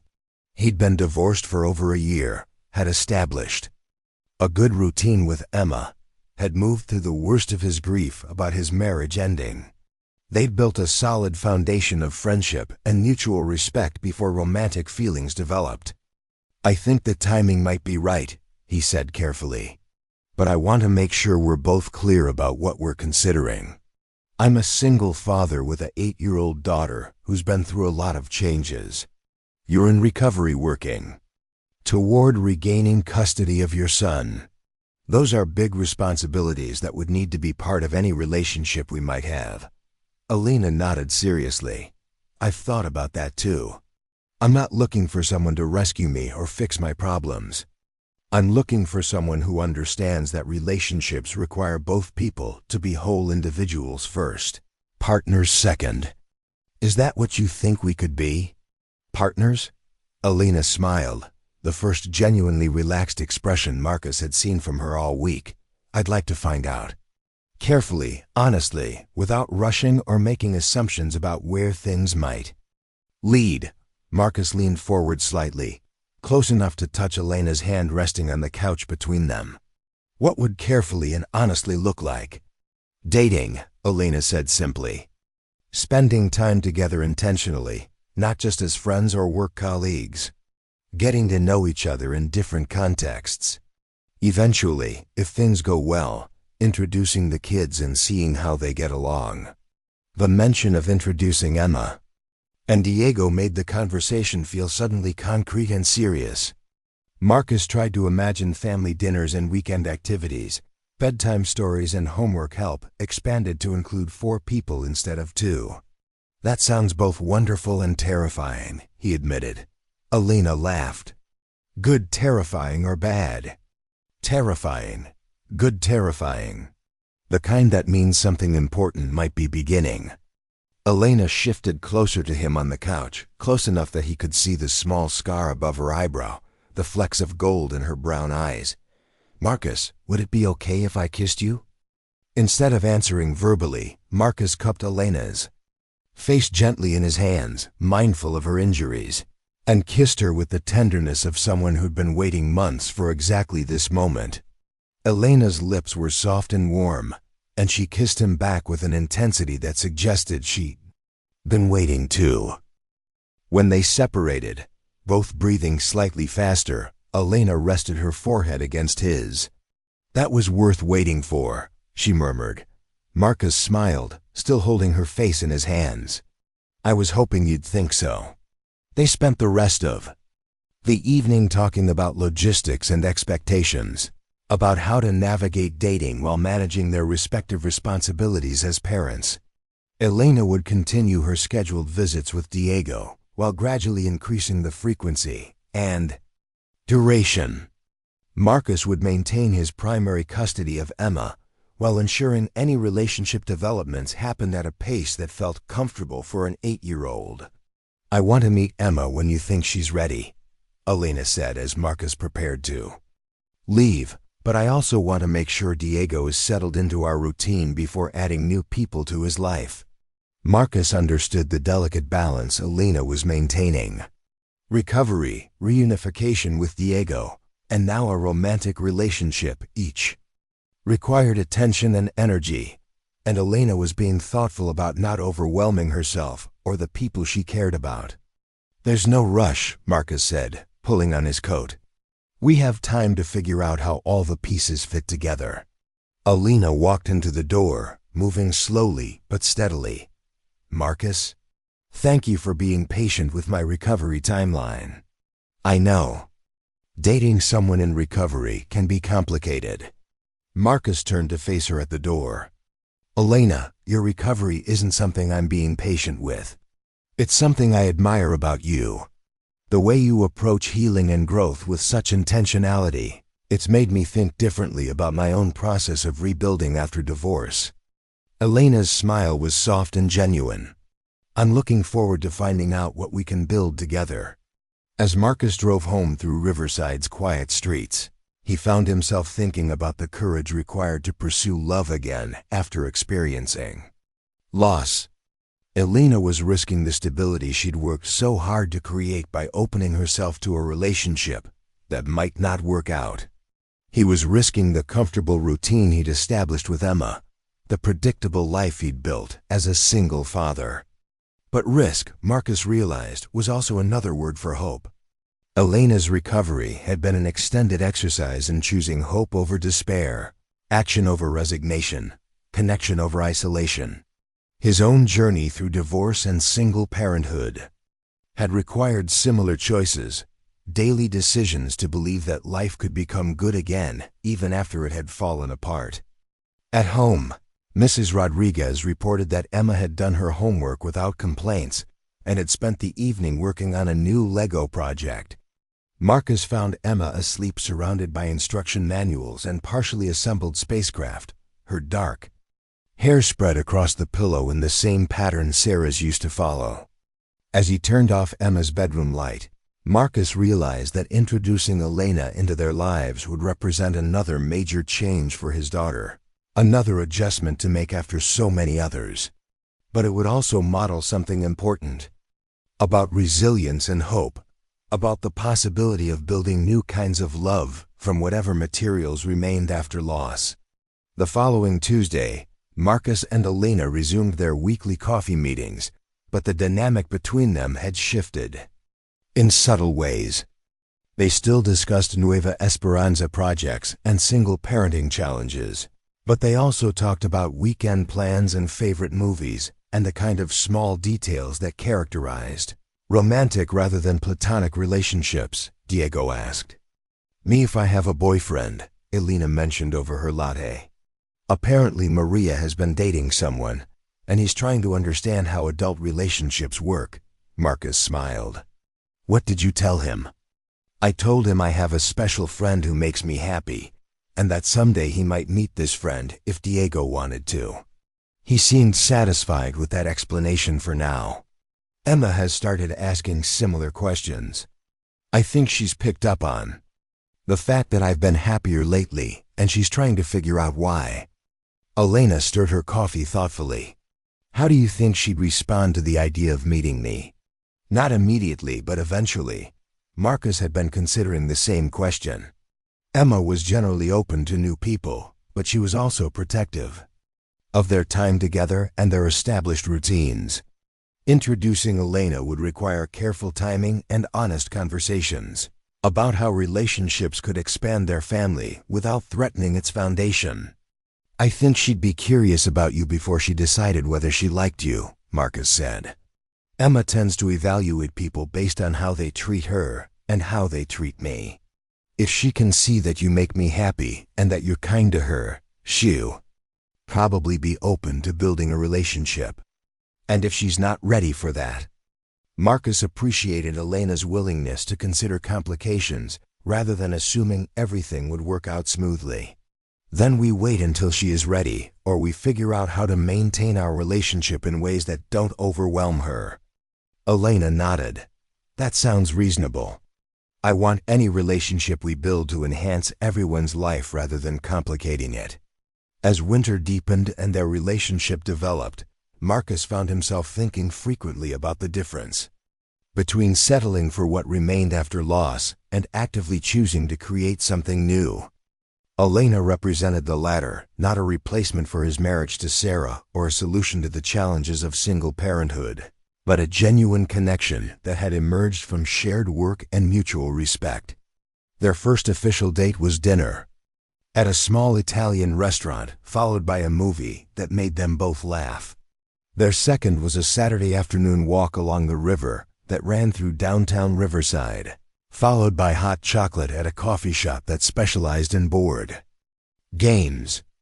Each date felt natural and comfortable, building on the friendship they'd already established while exploring the romantic possibilities that had developed between them. By February, Marcus found himself ready to introduce Elena to Emma, and Elena felt prepared to expand Diego's understanding of her special friend. The question was how to orchestrate meetings that would feel natural rather than staged, opportunities for the children to meet each other without pressure or expectations about immediate bonding. The solution came from Nueva Esperanza's annual winter fundraiser, a family-friendly event that would give Emma and Diego a chance to meet in a context that didn't focus entirely on their parents' relationship. As Marcus helped Elena plan the logistics of bringing both children to the event, he realized they were taking the first concrete step toward discovering whether the love they'd found for each other could expand to include the children, who were the most important people in their respective lives. 2 years later, Marcus stood at the altar of the small chapel at Nueva Esperanza, watching Elena walk down the aisle in a simple white dress, her hand holding Diego's as he carried the rings in a small wooden box. Emma walked beside them, scattering rose petals and beaming with the pride of someone who had helped plan every detail of this moment. The wedding was intimate, attended by the people who had witnessed their journey from friendship to love to family.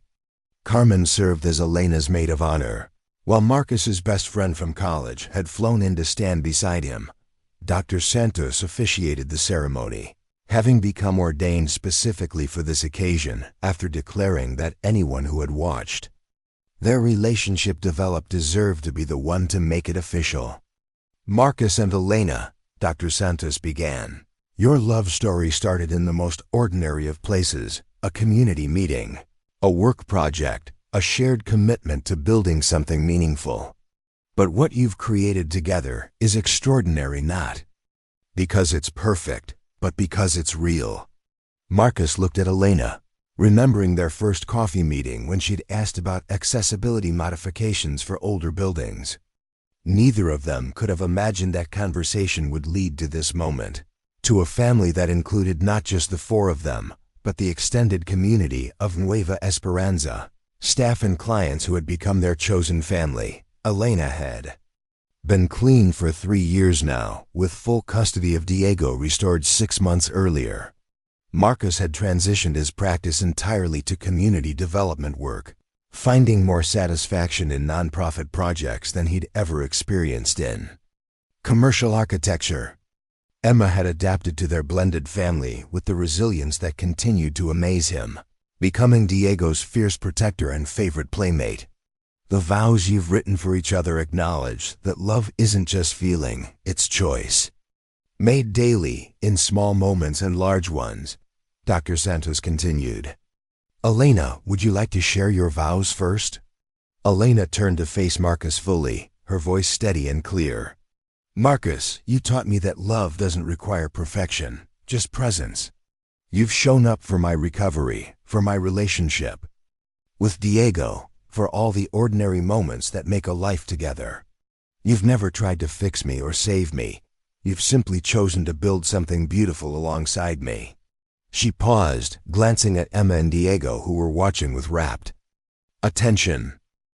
"I promise to show up for you the same way, to be your partner in raising our children, in growing old together, in whatever challenges and joys come our way. I promise to love you not despite our complicated histories, but because of how those histories have made us people capable of choosing love consciously." Marcus felt tears in his eyes as he began his own vows. "Elena, you've taught me that healing isn't about forgetting the past. It's about integrating it into something stronger. You approach every day with the same intentionality you brought to recovery, the same care you bring to motherhood, the same generosity you show to everyone whose life you touch."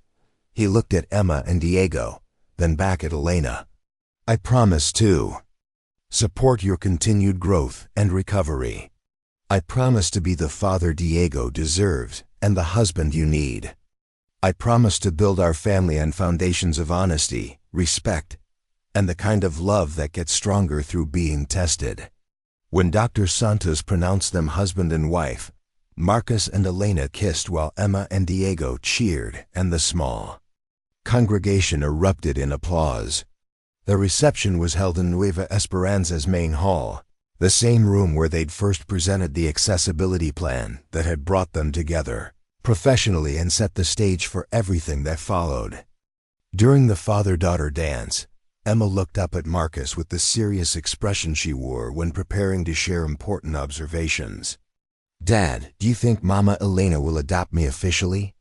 Marcus smiled at Emma's term for Elena, a name she'd chosen herself after months of navigating what to call her stepmother to be. "Would you like her to?" "Yeah, but only if she wants to. I know she already has Diego, so she might not have room for another kid." Marcus's heart ached with love for his daughter's thoughtfulness. "Elena has enough love for both of you, kiddo. But adoption is a big decision that we'd all make together when you're ready." "I think I'm ready now," Emma said matter-of-factly. "She reads bedtime stories just as good as you do, and she always remembers that I don't like mushrooms in my pasta sauce." As the evening wound down and guests began to leave, Marcus found himself in Nueva Esperanza's second-floor therapy room, the space that had been inaccessible when Elena first asked about platform lifts. Now it was filled with comfortable seating and natural light, hosting family counseling sessions and support groups that had helped dozens of people rebuild relationships damaged by addiction.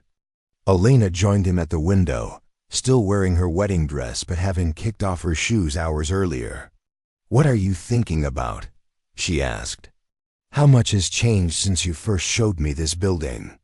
"The accessibility modifications, your recovery milestones, Emma and Diego becoming siblings, us becoming a family." Elena leaned against him, comfortable in the way people are when they've learned to trust that love can be both passionate and peaceful. "Do you ever wonder what would have happened if I hadn't asked you about those platform lifts?" Marcus considered the question. "I think we would have found each other eventually. Maybe not as quickly, maybe not through Nueva Esperanza, but I believe people who are meant to be together find ways to connect. You really think we were meant to be together?" Marcus turned to face Elena fully, taking her hands in his. "I think we were both people learning to rebuild our lives consciously rather than just surviving what remained after loss. That kind of intentional healing creates space for the kind of love we've built together." Elena smiled, the expression that had captivated him from their first coffee meeting, now familiar and cherished. "I used to think recovery was about getting back to who I was before addiction. But being with you taught me that healing is about becoming who you're supposed to be, using everything you've learned from both pain and joy."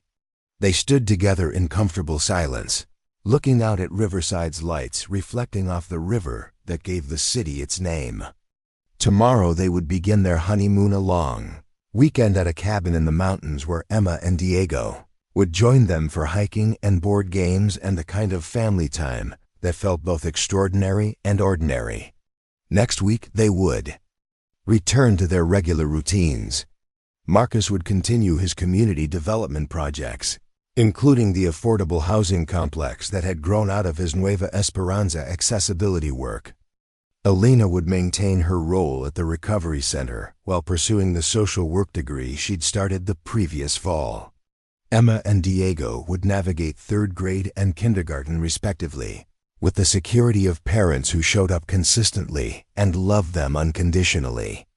"Mrs. Chen," Marcus said, testing out Elena's new name. "I like the sound of that," Elena replied. "Though I think I'll keep Rodriguez professionally. Elena Rodriguez Chen feels like it honors both who I was and who I'm becoming." As they prepared to leave the building where their love story had truly begun, Marcus realized that their wedding represented not an ending but a new beginning. They had built their relationship on the foundation of shared work and mutual respect, discovered love through crisis and recovery, chosen each other daily through the ordinary challenges of blending families and managing complicated histories. The platform lift that had started it all still operated smoothly, carrying people between floors who needed access to resources that helped them heal. But it had also become a symbol of what was possible when someone refused to accept that barriers were permanent, when love and engineering combined to create pathways where none had existed before. Elena locked the building's front door while Marcus started their car. Emma and Diego already asleep in the back seat from the exhaustion of the day spent celebrating. As they drove through Riverside's quiet streets toward home, Marcus thought about the courage it had taken for both of them to risk love again after experiencing loss, to build something new rather than simply protecting what remained. Recovery and rebuilding, he'd learned, required the same fundamental belief that tomorrow could be different from yesterday, if you were willing to do the work of creating change rather than simply hoping for it. Elena had approached sobriety with that kind of intentional effort. Marcus had approached single parenthood the same way. Together, they were approaching marriage and family with the understanding that love was both gift and responsibility, both feeling and choice. Their house, the renovated craftsman they'd bought together 6 months earlier, sat quietly under streetlights, with bicycles on the front porch and children's artwork taped to windows. It was home in the way places become home when they're filled with people who choose each other daily, who build ordinary moments into something sacred through the simple act of showing up. As Marcus carried Diego inside while Elena helped Emma navigate the stairs half asleep, he realized this was what happiness looked like, not the absence of challenge or complexity, but the presence of people worth facing difficulties alongside. Not perfection, but the daily choice to build something beautiful from whatever materials life provided. Elena paused at the top of the stairs, looking back at Marcus with Diego sleeping in his arms. "Thank you," she said softly. "For what?" "For seeing possibilities instead of problems, for building ramps instead of walls, for loving me not despite my recovery, but because of the person recovery helped me become." Marcus shifted Diego gently, then reached for Elena's hand. "Thank you for teaching me that the most beautiful things grow from the most broken ground, and that love is always worth the risk of building something new."